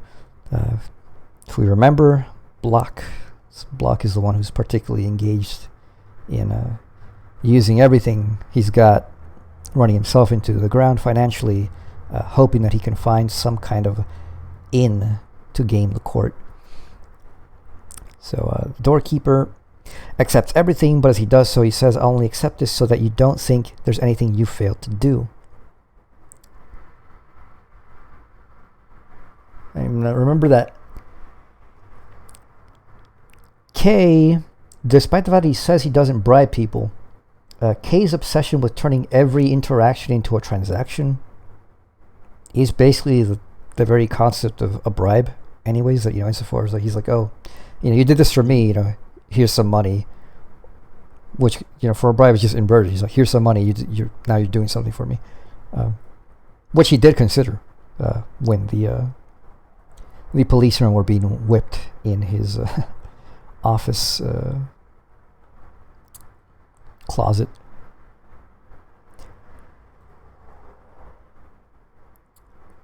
So the man tries to offer bribes, and the guard just takes it.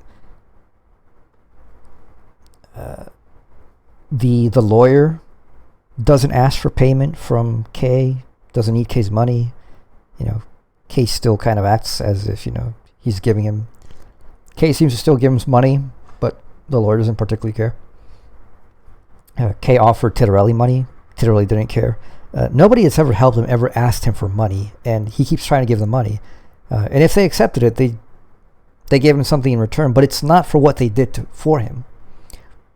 Titterelli doesn't accept any money for having given him information about the court. He sells him. He sells him some paintings.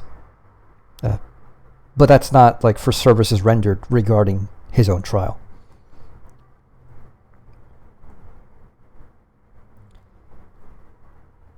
So see, the guard accepts everything, but as he does so, he says, "I'll only accept this so that you don't think there's anything you failed to do."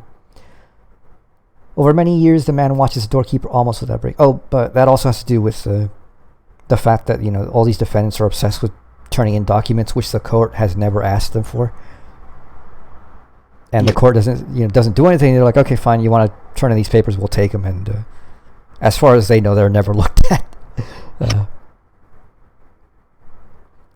But they don't stop them. They let them do whatever it is that they think that they can do, and that's it. So over many years, the man watches the doorkeeper almost without a break. He forgets about the other doormen and begins to think this one is the only thing stopping him from gaining access to the law.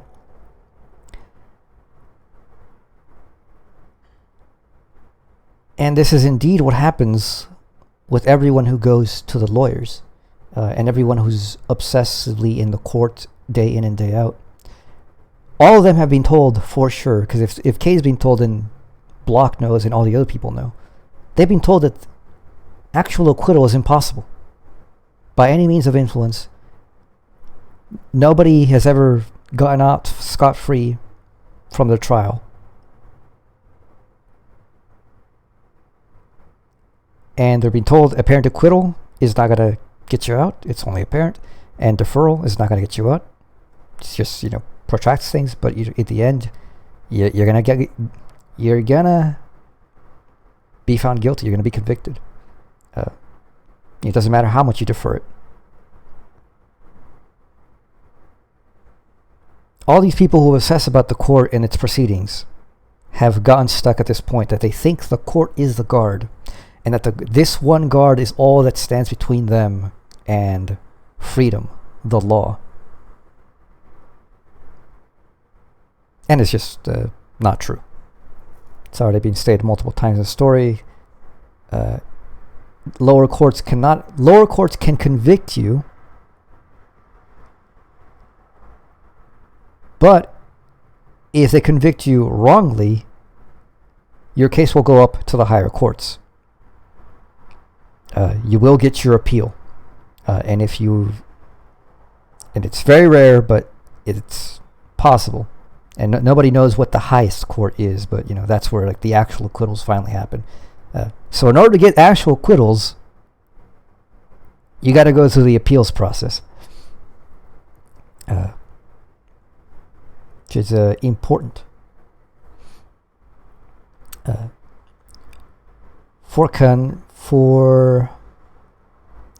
So there might be convictions on the lower courts that don't matter ultimately. And just as even worse and mattering far less is the acquittals. The lower courts have no power to acquit. So why obsessing over them is dumb. So he forgets the other doormen, begins to think this one's the only one stopping him from gaining access to the law. Over the first few years, he curses his unhappy condition out loud, but later as he becomes old, he just grumbles to himself. He becomes senile, and as he has come to know even the fleas in the doorkeeper's fur collar over the years that he has been studying him, he even asks them to help him change the doorkeeper's mind. Finally, his eyes grow dim, and he no longer knows whether it's really getting dark or just his eyes that are deceiving him. So, this is the point at which, Kazet and the one where Block is far gone from, where they can't tell reality from their own projections anymore, from their own subjective interpretations of things.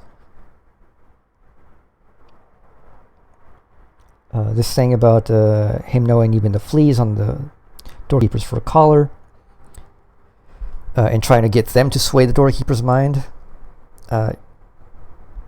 This is the belief that this ultimately betrays the belief that the law actually has actuality, and that which also betrays the belief that there even is the law at all. If the law isn't what dictates who gets in, who gets out, and it's just doorkeepers, then ultimately there really is no law.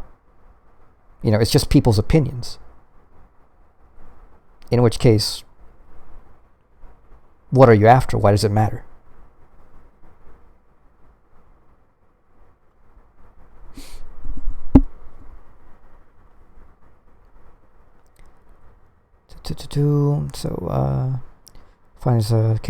But he seems now to see an inextinguishable light begin to shine from the darkness behind the door. He doesn't have long to live now. Just before he dies... Okay, just not going to go on to that before. So the inextinguishable light to begin shining in the darkness behind the door. This is, I think, the single most explicit Gnostic little piece of the story. Just as you're dying, and it's not just Gnostic, it's a general spiritual doctrine of belief and description, that it's at the point at which you are now leaving the world of the senses, that you are moving on to you're leaving your flesh body behind. Only then now do you get to see the world as it truly is, but now it's too late. Yeah. Now it's too late. It's like confessing for your sins on the deathbed.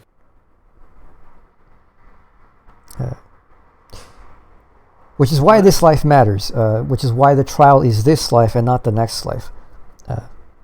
And the next life, the other world, the real world, let's say. The idea is now you finally get to see the world as it is. But now the entire relationship of subject and reality is inverted.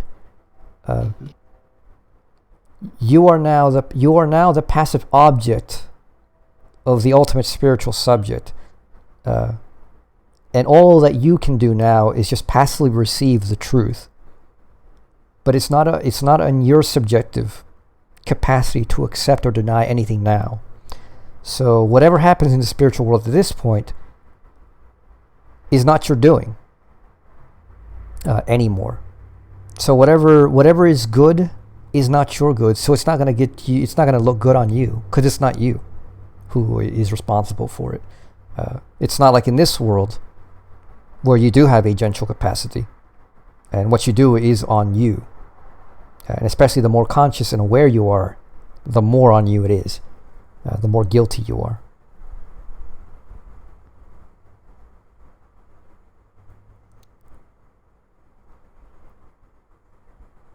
But yet again, the fact that this is a spiritual thing, clearly it's about God. So he doesn't have long to live now. Just before he dies, he brings together all his experience from all this time into one question, which he still never put to the doorkeeper. He beckons to him as he's no longer able to raise his stiff body. The doorkeeper has to bend over deeply as differences in their size has changed very much to the disadvantage of the man. "What is it you want to know now?" asked the doorkeeper. "You're insatiable." "Everyone wants access to the law," says the man. "How come over all these years no one but me has asked to be let in?" The doorkeeper can see the man come to his end. His hearing has faded, and so that he can be heard, he shouts to him, "Nobody else could have gone in this way, as this entrance was meant only for you. Now I'll go and close it."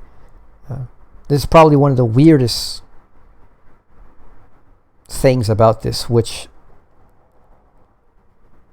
I don't think I've ever heard any anyone of the many videos of YouTube that I've watched people interpreting this.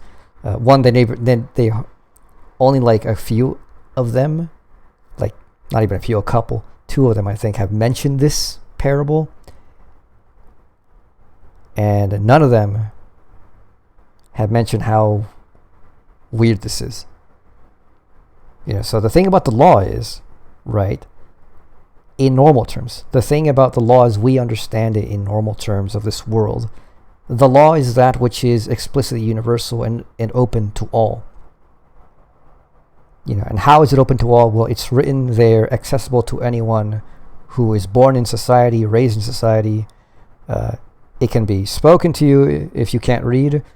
It can be read. You can read it if you can read. If you're blind, you can read it with Braille, or you can listen to it. The law can be delivered in any symbolic way that you're capable of receiving. The law can be delivered to you.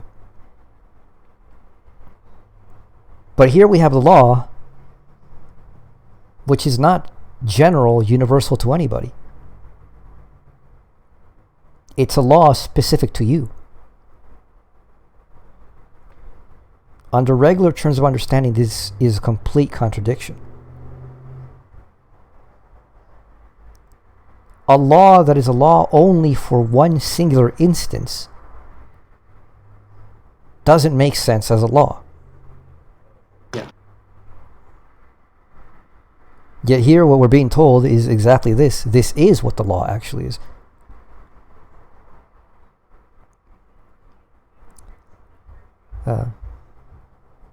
That goes into a bit of metaphysics, which I might go into a bit later, but let's get back to this whole thing. So the whole self-deceit. What was the self-deceit in this whole thing?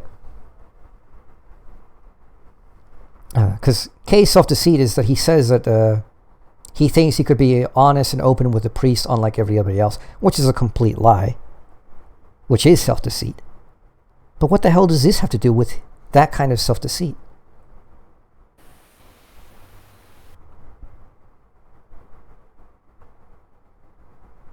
He thinks that if he's just friendly to the right people, if he does the right things, then he'll access the law. Or he also thinks that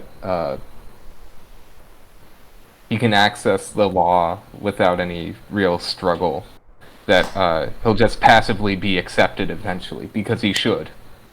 Because he deserves to be let in. Yes, I think that's part of it. So notice that over many years the man watches doorkeeper almost without a break. He forgets about the other doorman, begins to think of the only thing stopping him. Yes, okay.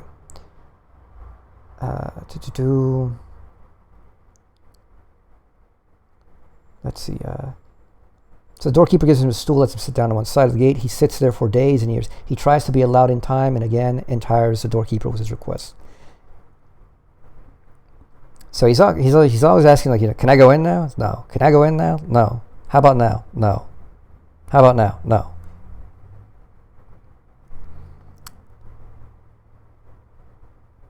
It seems he never asks, what the hell does it take to get into the law?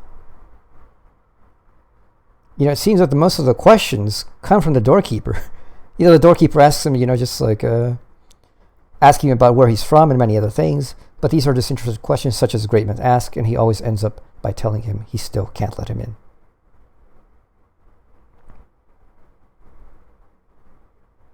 So this guy just sits down by there, doesn't know what it takes to get in, doesn't ask what it takes to get in, just assumes that he should get in because, he knows, quote unquote, he knows that the law accepts everyone. It should be open to everyone at any time. Now, clearly, this man being from the countryside, being uneducated, and the fact that he's come here not knowing that he would face this, shows that he doesn't really know about the law. He's certainly never read the law, if he's read about the law at all. And what he knows is probably just hearsay. It's like people who think that they're going to get to know God because they read the Bible or the Quran. Hearsay, or like part of the zeitgeist, type thing. Yeah, it's just a general what assumption. everyone accepts generally as true, but without, evidence or Yeah. not evidence of God, but like evidence of, textual evidence or anything. Yeah. So there's a big hint in this whole story. The fact that this man does nothing, which is perfectly analogous to what all the defendants of the trial are doing that we've encountered. Nothing. They don't do anything. Ever. This whole runaround of trying to frame the right documents, find the right ways to phrase it, find the right pieces of evidence. It's a joke. It's stupidity. The court hasn't asked him for this. The court doesn't care. Yeah, but the court, just like the guard, okay, fine, you want to offer this to me? I'll take it just so that you don't think that you've missed something, that you failed to do anything. In all this, they never consider what is the relationship of law to them. Indeed, what Josh says, they never consider maybe there are requirements to the law. What are they? Maybe the law isn't available at any time to anybody. Well, then to whom is it available? Where are the stories of people who have access to law?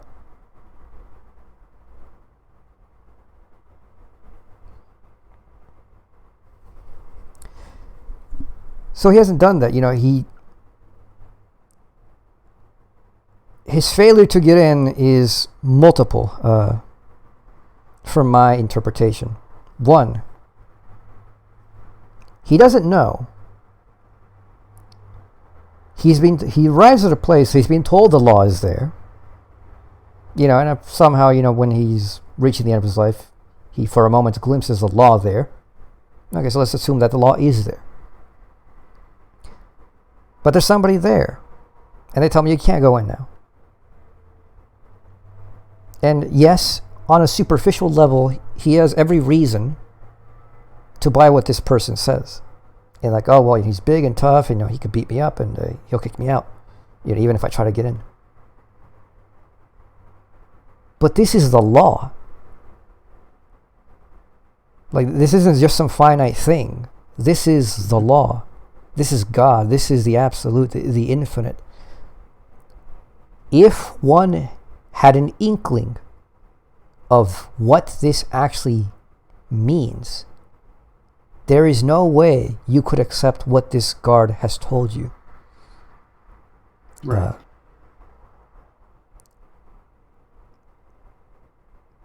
This is akin to the person who is told you need the priest. You need the priest to intercede for you with God, because you can't deal with God directly. The great revolution of Protestantism was the breaking of this, of saying, no, you don't need the priest. You yourself have a direct connection with God. Yeah. Now, the further thing that Protestantism could not break, and it will never break, precisely because it is Christianity, is the view that you don't need the Bible either.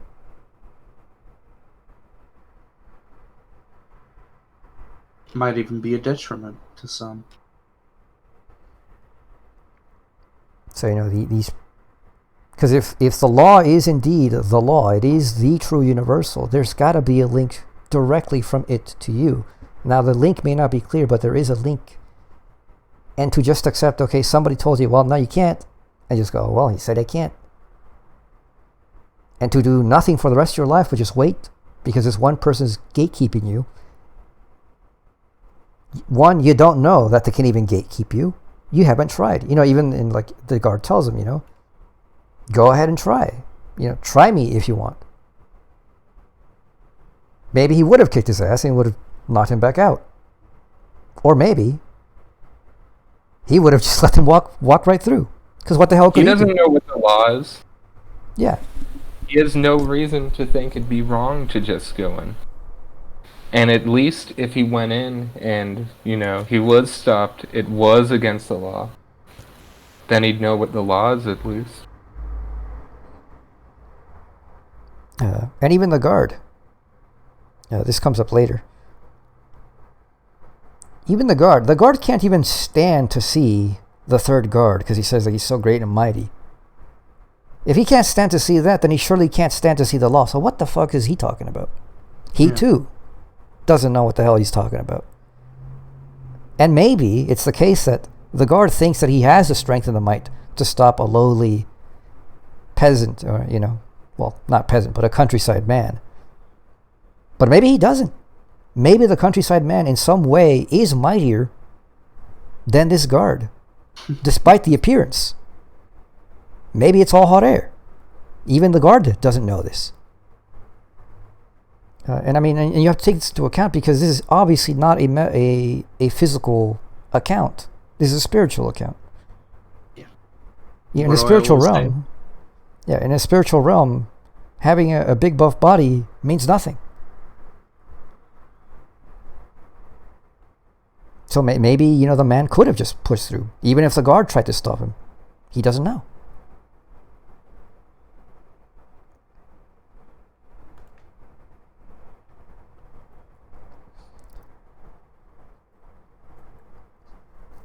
So the self-deceit here is in this giant chain of assumptions, not just with him, but it might be everybody involved in guarding the exterior of the law. It might all just be one giant appearance, which everybody's fooled by because they've just accepted it without questioning it. So the self-deceit isn't just simply one individual's self-deceit. It might be the entire self-deceit of the world as such. This is part of the Gnostic idea. Not only is the demiurge deceiving you, the demiurge themselves is deceived. The demiurge really thinks they are God, but they're not.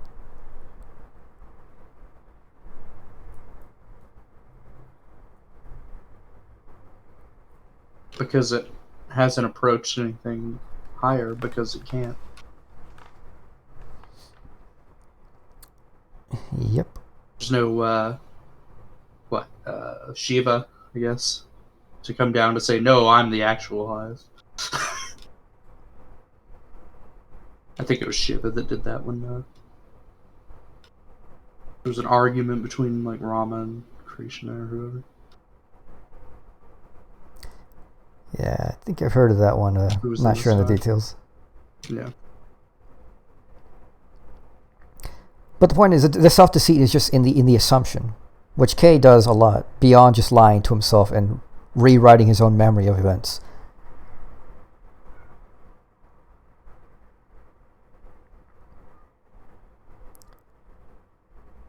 So what else is there to do? Okay. So the doorway is only for him. So if the doorway is only for him, how could he be locked out? Yeah. Who could lock him out? If the law is this individual, what could possibly be in the individual's way? Because if it's that individual, the only thing, it's got to be designed for that individual. There cannot be a third party in between or a second party. There can be no mediation there blocking the person from the law. It's only himself.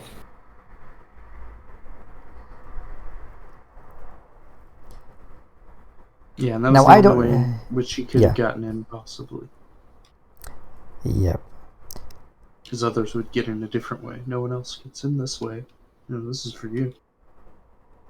Yeah, so he doesn't do it, so, the potentiality is gone. So if he closes it. Indeed, and we'll see a few interpretations questioning, whether this is even possible. But I'll take it as it is without Kafka's interpretations later on. But what was I going to add? Okay, there's an explanation. Now, there's no way anyone else could possibly explain how the hell you can have a universal law that's radically individual. Besides Hegel, I don't see how any other way of conceiving it could possibly make this make sense. It's a mystical thing, to be sure. A lot of mystical schools and doctrines have this view that somehow there's got to be some connection between the absolute universal and the radically individual. They just don't know how. With Hegel's idea of the concept, you actually have a full, intelligible account of how this is possible. Move aside, Joseph K. Georg H. is taken over. This is a good place to give this account at the same time. Let's see, how much more do we have? Okay, we're close to the end, so let's read the accounts given, and we will see if we have time to add that. So let's continue. So the doorkeeper cheated the man, said Kay immediately, who had been captivated by the story. Don't be too quick, said the priest. Don't take somebody else's opinion without checking it. I told you the story exactly as it was written. There's nothing in there about cheating.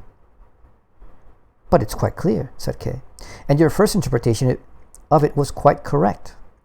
The doorkeeper gave him the information that would release him only when it would be of no more use.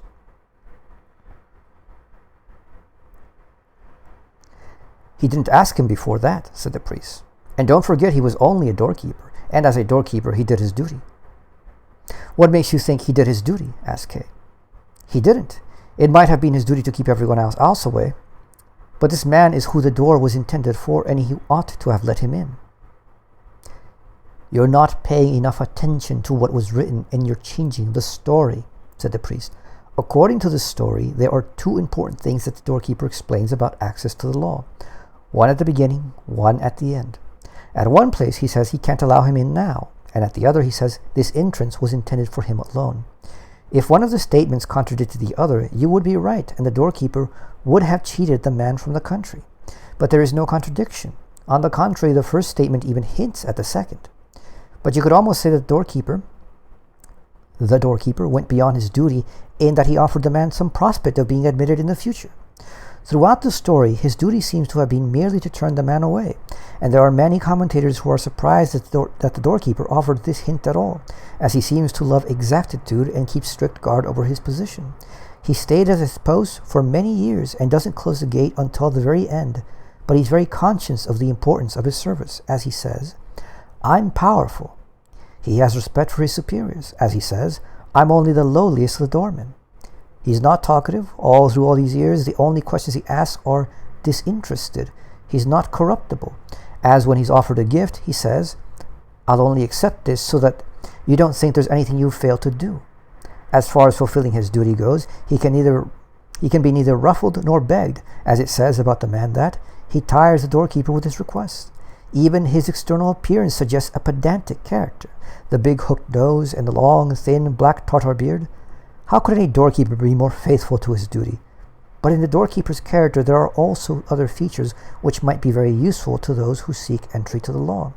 And when he hinted at some possibility in the future, it always seemed to make it clear that he might even go beyond his duty. There's no denying he's a little simple-minded, and that makes him a little conceited.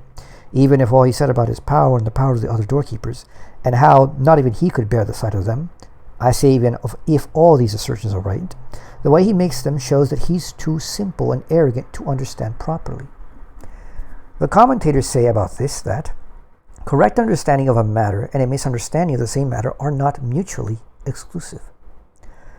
Whether they're right or not, you have to concede that his simplicity and arrogance, however little they show, do weaken his function of guarding the entrance. They are defects in the doorkeeper's character. You also have to consider that the doorkeeper seems to be friendly by nature, and he isn't always just an official. He makes a joke right at the beginning, in that he invites the man to enter at the same time as maintaining the ban on his entry. And then he doesn't send him away, but gives him, as it says in the text, a stool to sit on and lets him stay by the side of the door. The patience with which he puts up with the man's requests through all these years, the little questioning sessions, accepting the gifts, his politeness when he puts up with the man, cursing his fate even though it was the doorkeeper who caused that fate, all these things seem to want to arouse our sympathy. Not every doorkeeper would have behaved in the same way. And finally, he lets the man beckon him, and he bends deep down to him so that he can put his last question. There's no more than some slight impatience. The doorkeeper knows everything's come to its end, shown in the words, "You're insatiable."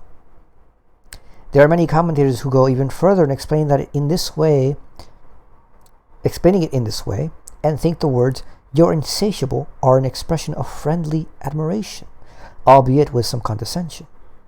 However you look at it, the figure of the doorkeeper comes out differently from how you might think.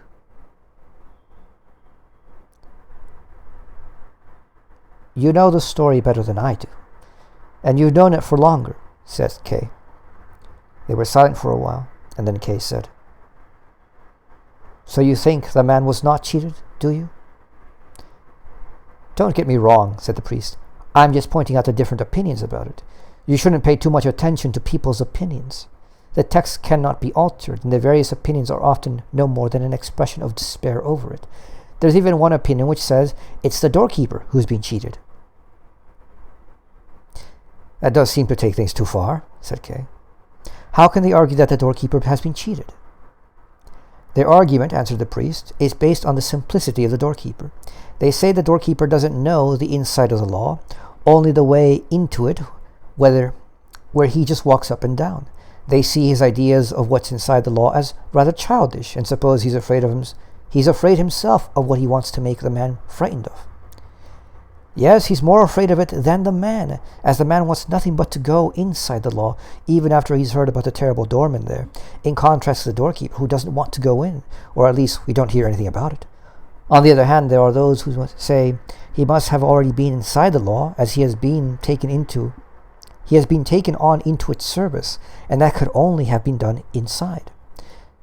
That can be countered by supposing he could have been given the job of doorkeeper by somebody calling out from inside, and that he can't have gone very far inside, as he couldn't bear the sight of the third doorkeeper. Nor through all those years does the story say the doorkeeper told the man anything about the inside, other than his comment about the other doorkeepers. He could have been forbidden to do so, but he hasn't said anything about that either.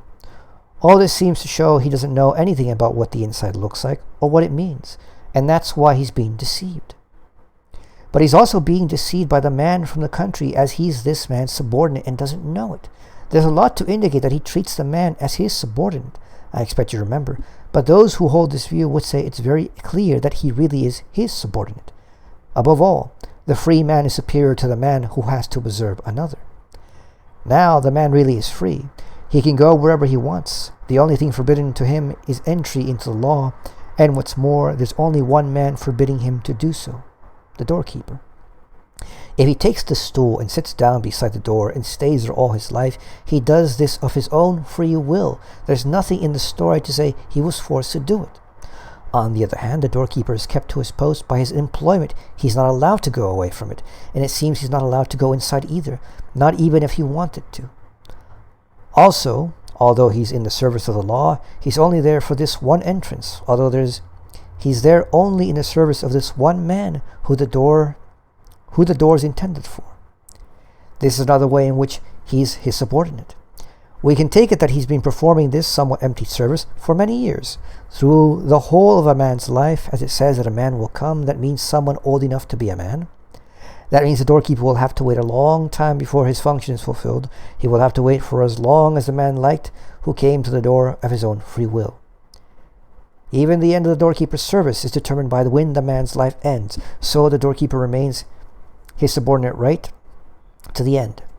And it's pointed out repeatedly that the doorkeeper seems to know nothing of any of this, although this is not seen as anything remarkable, as those who hold this view see the doorkeeper as deluded in a way that's far worse, a way that's to do with his service.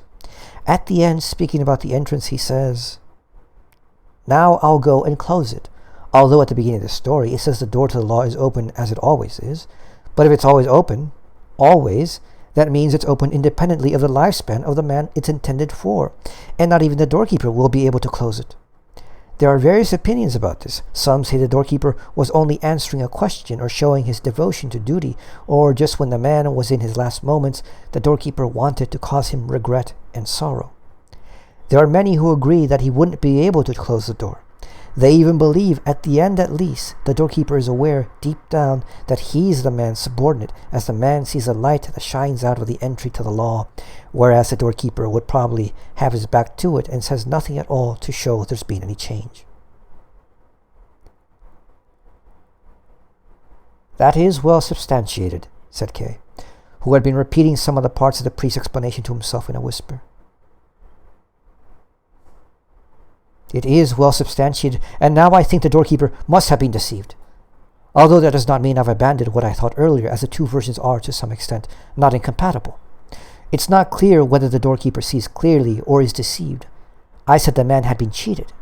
If the doorkeeper understands clearly, then there could be some doubt about it. But if the doorkeeper had been deceived, then the man is bound to believe the same thing. That would mean the doorkeeper is not a cheat, but so simple-minded that he ought to be dismissed from his job immediately. If the doorkeeper is mistaken, it will do him no harm, but the man will be harmed immensely.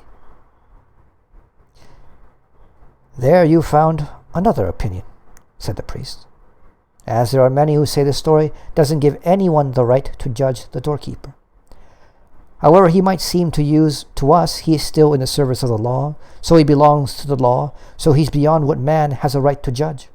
In this case, we can't believe the doorkeeper is the man's subordinate. Even if he has to stay at the entrance into the law, his service makes him incomparably more than if he lived freely in the world. The man has come to the law for the first time, and the doorkeeper is already there. He's been given his position by the law. To doubt his worth would be to doubt the law.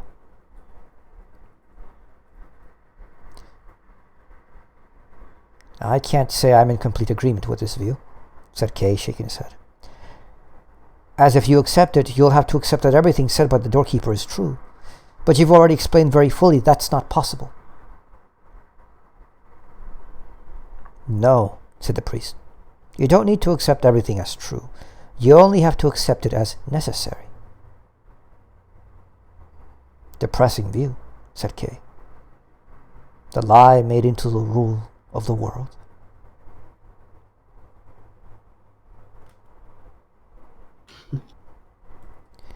I'll comment on that a little bit.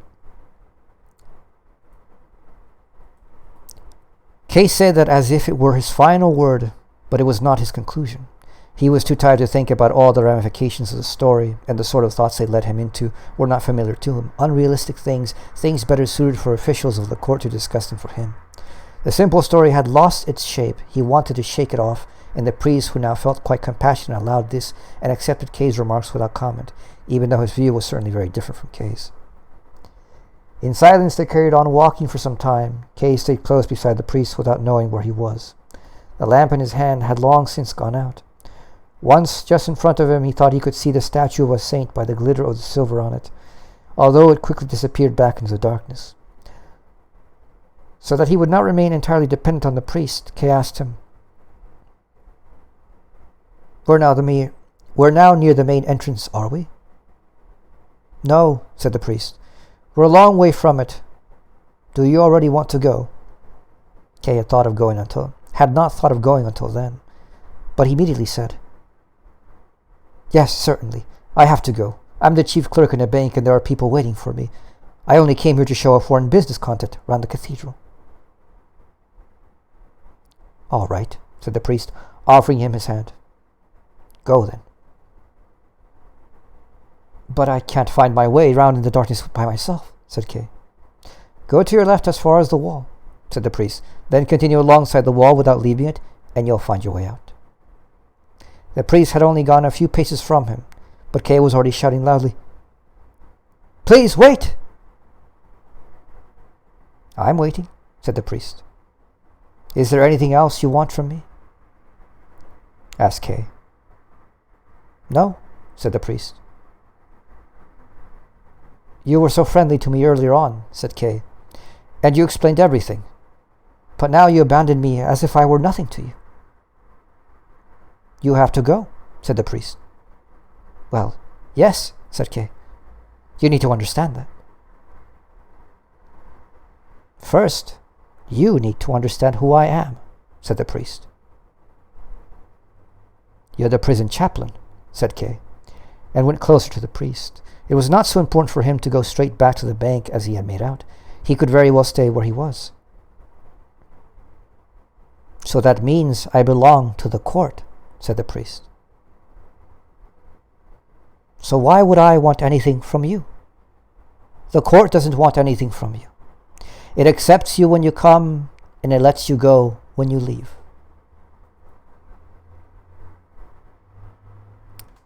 And that is that chapter.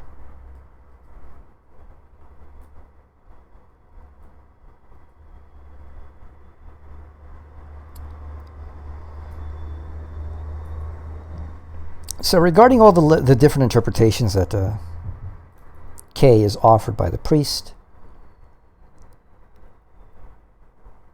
there is a truth to all of them. All of them are true to a different extent, in my view. It is the case that the man from the countryside seeking entrance to the law is deceived. It is the case that the guard is deceived. It is the case that the guard is both the subordinate of the man from the countryside, but also higher. It is the case that he's subordinate that his job is linked to the specificity of this individual man. It is the case that he's less free from a certain perspective. He's stuck at his post, where the man could have gone back to his life and moved on, had he wanted to.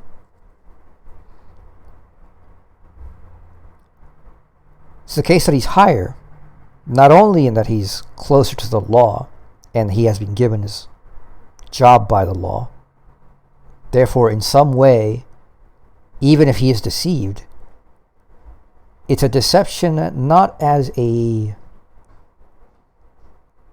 falsehood as such. It's a deception via an incomplete truth.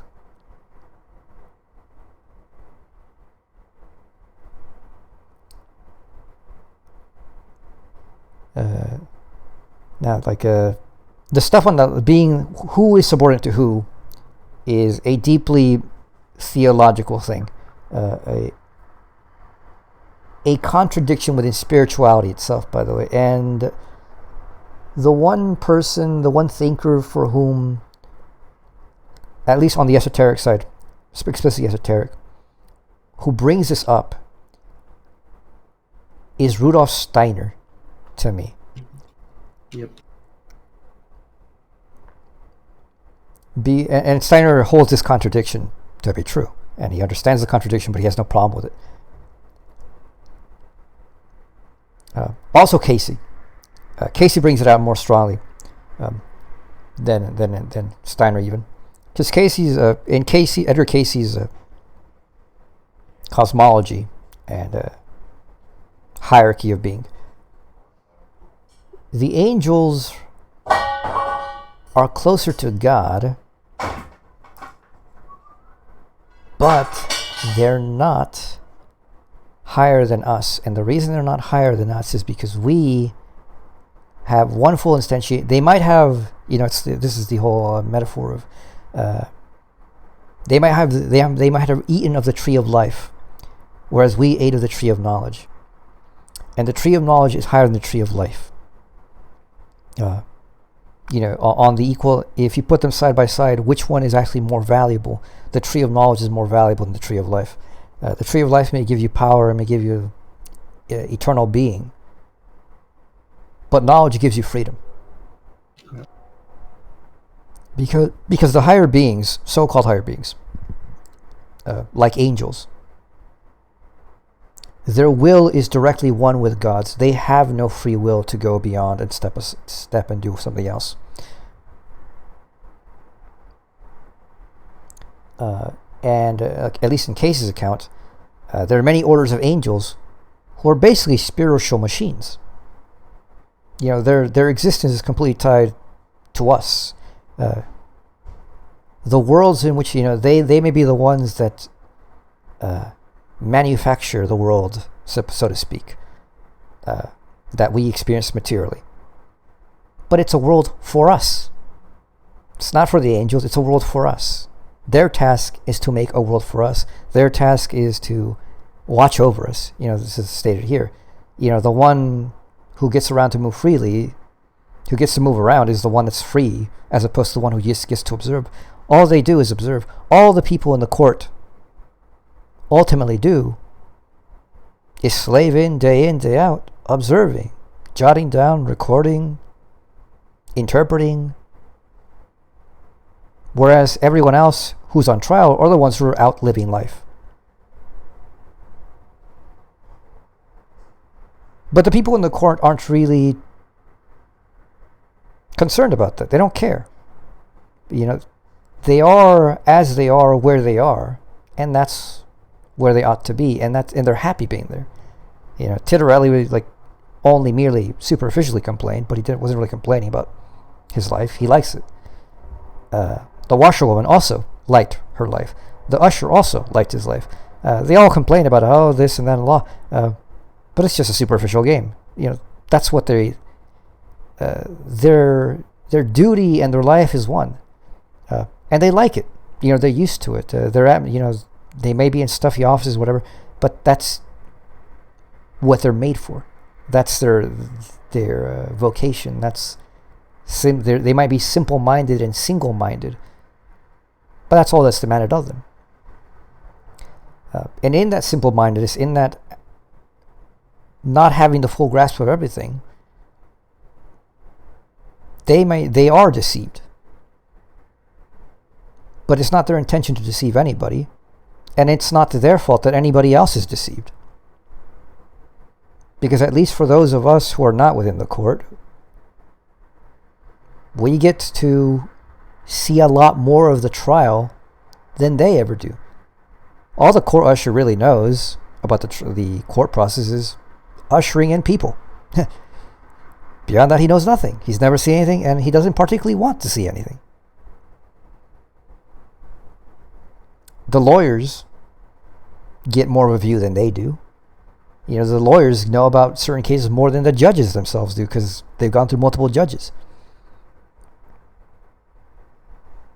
So there's that way in which we are definitely above such beings.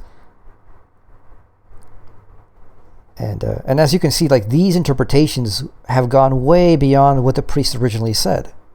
The priest says it's about self-deception, and yet a lot of this stuff has nothing to do with self-deception directly.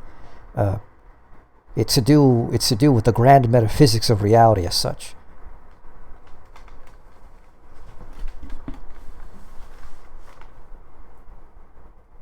So Kay wants to take some of these stories, saying things that he likes, and he says, that's a proper interpretation.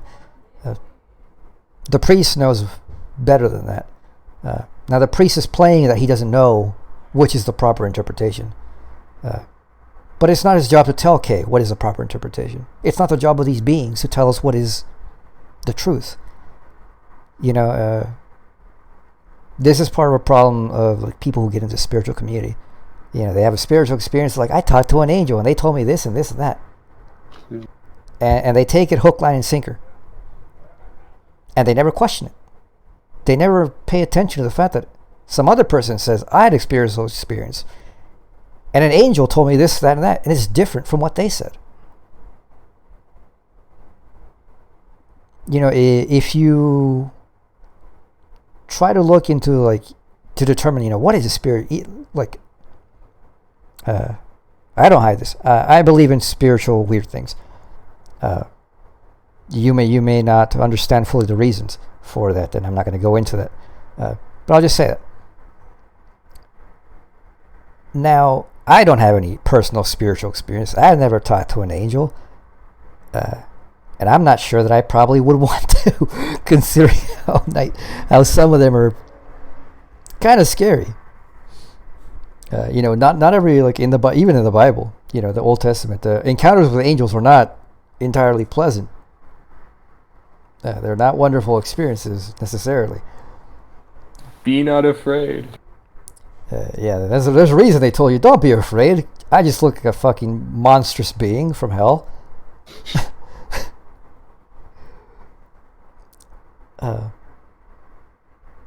I, who have no experience, only have other people's accounts to go by. Now, I've listened to a bunch of accounts. There's a lot of stuff that's coherent, and there's a lot of stuff that's incoherent. A lot more stuff that's incoherent, quite frankly. Now, if I had personal experiences, I would say, oh, that person doesn't know what they're talking about. You know, if I just took my personal experiences, like, well, I've seen the thing myself now. It's the equivalent of, like, I lived under communism. I know what it's like, as opposed to all these people talking theory. You know. Yeah. Well, that would be stupid. Because that would just be my experience. And if my experience and everybody else's experience has such vast differences, as an intelligent person, somebody who's thinking and paying attention, the conclusion you ought to make is you ought to doubt your own experiences as well.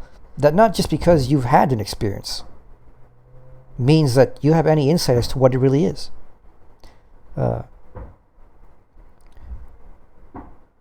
Which is why I'm not too worried about this stuff, quite frankly. I find it fascinating, and I like to listen to people's accounts and theories about what it is.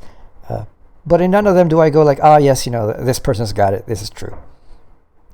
I think there are some truths. I don't know to what extent. Yeah, there's some kind of conceptual truth that I can tell. Like, I'm like, okay, this thing's clearly not coherent if this is within this concept. But beyond that, you know, I can't tell you if Swedenborg's idea of the afterlife is true, or Steiner is right, or if Blavatsky's right, or if Jakob Böhme was right, or Schelling, or any number of other esoteric people. What if It's they're all right?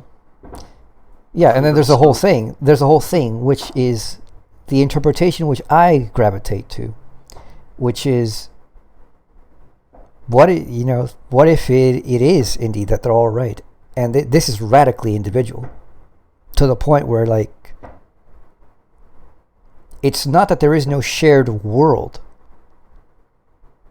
you know, in the spiritual world. It's just that the way people experience it, the way the law manifests, is radically individual to the person, to what they expect, to what is intelligible to them, to what they would be comfortable with. Such that one truth, the same truth, can appear radically differently to different people. That's part of the meaning of how a universal law can be radically individual. How there could be a universal law and the entrance is just for you. And there's only one entrance for you. I would say I have one slight disagreement that's pedantic, but not what makes them comfortable, or that they're comfortable with, but that challenges them without destroying them, I would say. That challenges them to a significant degree enough that it's effective, but doesn't overwhelm them. Not like what they can handle at a certain time. You know, I know that's sort of a thing where they're like, okay, well, in the 50s, UFOs appeared, like, you know, flying saucers, silvery ships, you know, because that's what they could handle or understand. No, it challenged them. Certainly, yeah, certainly. But it didn't destroy them. It wasn't so outside the realm of a possibility that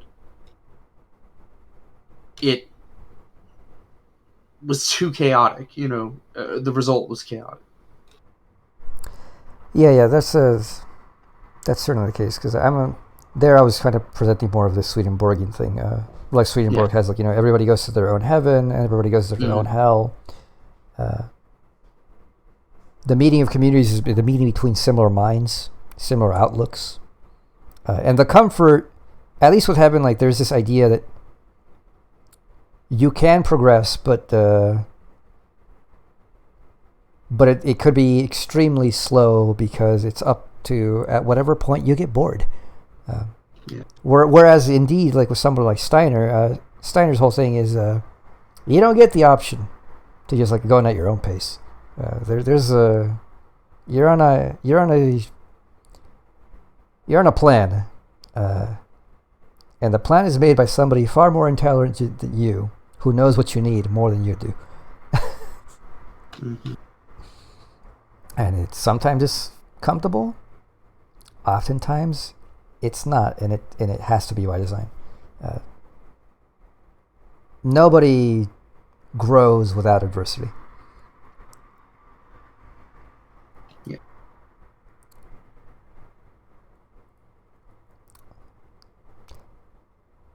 So yeah, Kay has been told this story.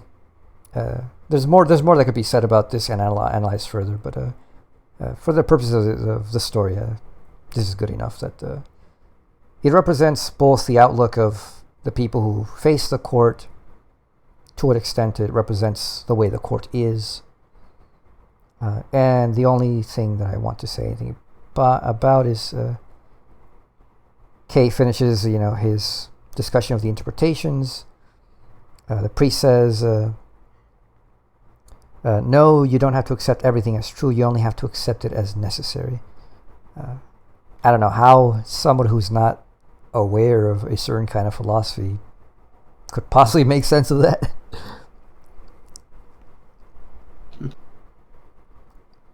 Just means that not everything necessary is true in the sense of being fully true. A necessity is a truth. But something necessary may appear as a lie. This parable, the parable of before the law, is itself such a thing. It's not entirely true, not because it has any falsehood in it, but because it's not completely true. It has the form of just an aesthetic appearance. It's highly interpretable, which is why people think, oh, there's no objectivity to art. Yeah, there is no beauty as such, because they don't understand that there might be gradients of beauty and gradients of truth. If you understand that there are such things, then it makes perfect sense how something can be necessary and appear untrue, or even not even appear untrue, but just reveal itself to be an appearance that you have to penetrate further into. And Kay's response to that is a depressing view. The lie made into the rule of the world. So the priest has given him all these outlooks, which are true. And Kay decides that because there is no clear way to determine which is true, that therefore it's pointless. And that, the parable basically devolves into a lie.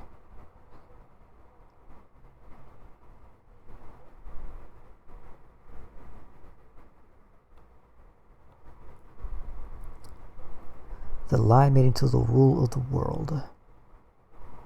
So, what would that be? That's the Gnostic view. Existence is a lie. Existence. Yeah, the material world. The world that we call existence, illusion. Is entirely a lie, including yourself. Yeah. It's not that you are deceived. The very idea that there is a you is a deception. I used to consider that, but I don't think it's true at all. It's definitely not true. It's definitely not true. But I thought it might be true. Yeah, I had my Hindu Buddhist phase. Never fully bought that. So there's a way in which it's still true, but it is. But there's a way in which it's definitely not true. So it's about the gradients of truth.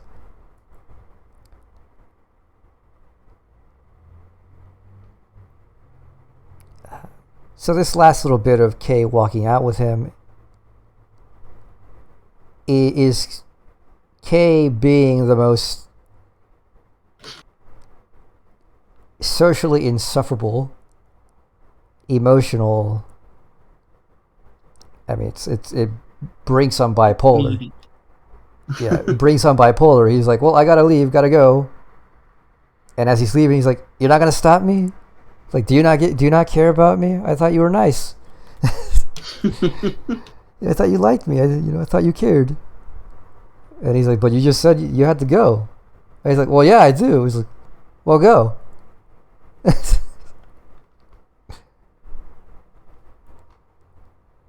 But I want you to want me to stay. Yeah. No. You gotta go. See ya. So the priest lets him go, starts walking away. Kay says, "Please wait." And the priest says, "I'm waiting." Kay asks, "Is there anything else you want from me?"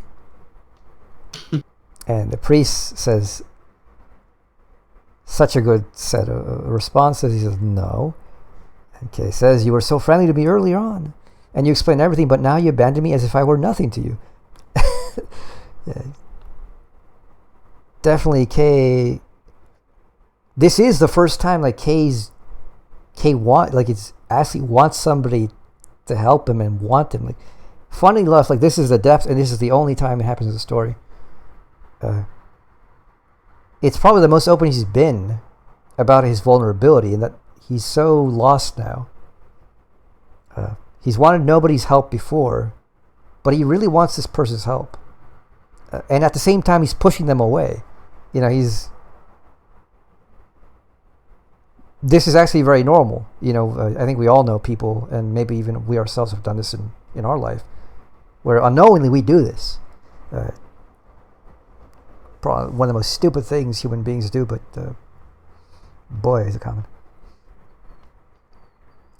We want something, we want somebody to get close to us, and yet at the same time we're pushing them away. So the priest says, "You have to go." Well, yes, okay, you need to understand that. And then the priest says, "First, you need to understand who I am." "You're the prison chaplain," said Kay, and went closer to the priest. It was not so important for him to go straight back to the bank as he made out, he could very well stay where he was. "So that means I belong to the court," said the priest. "So why would I want anything from you? The court doesn't want anything from you. It accepts you when you come, and it lets you go when you leave."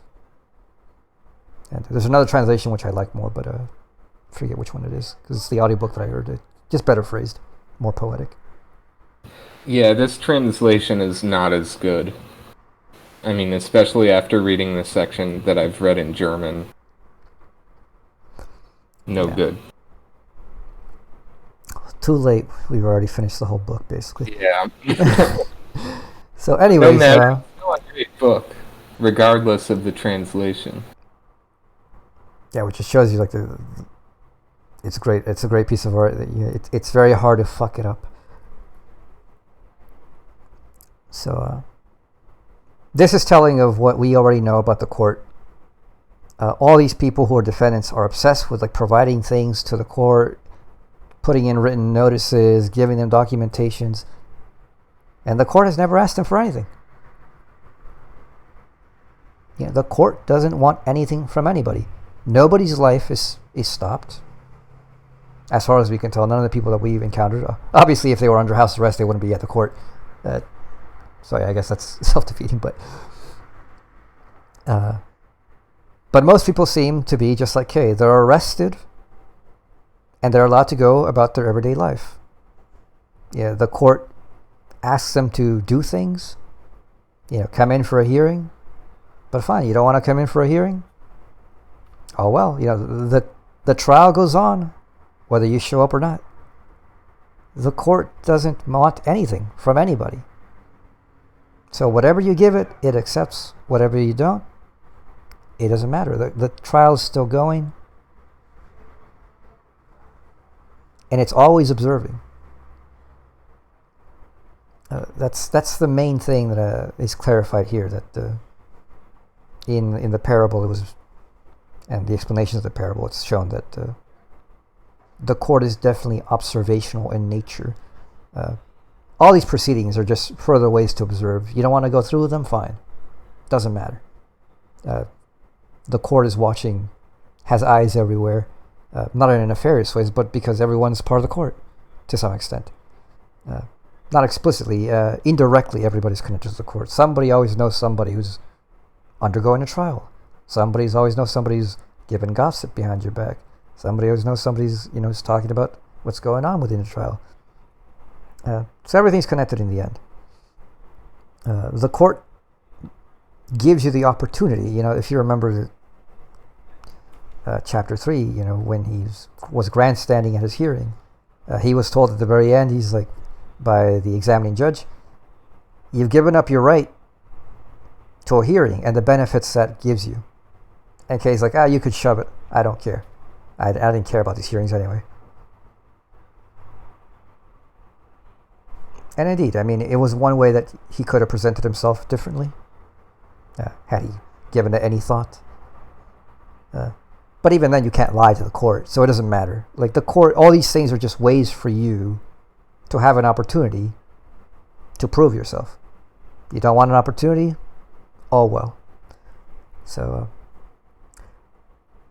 with that, we near the end. We have only, how long is chapter 10? One more session.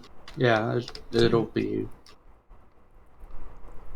We probably will finish it in the next video. It's 4 pages, and there's really not much to say about it. Right. Do you want to finish it now?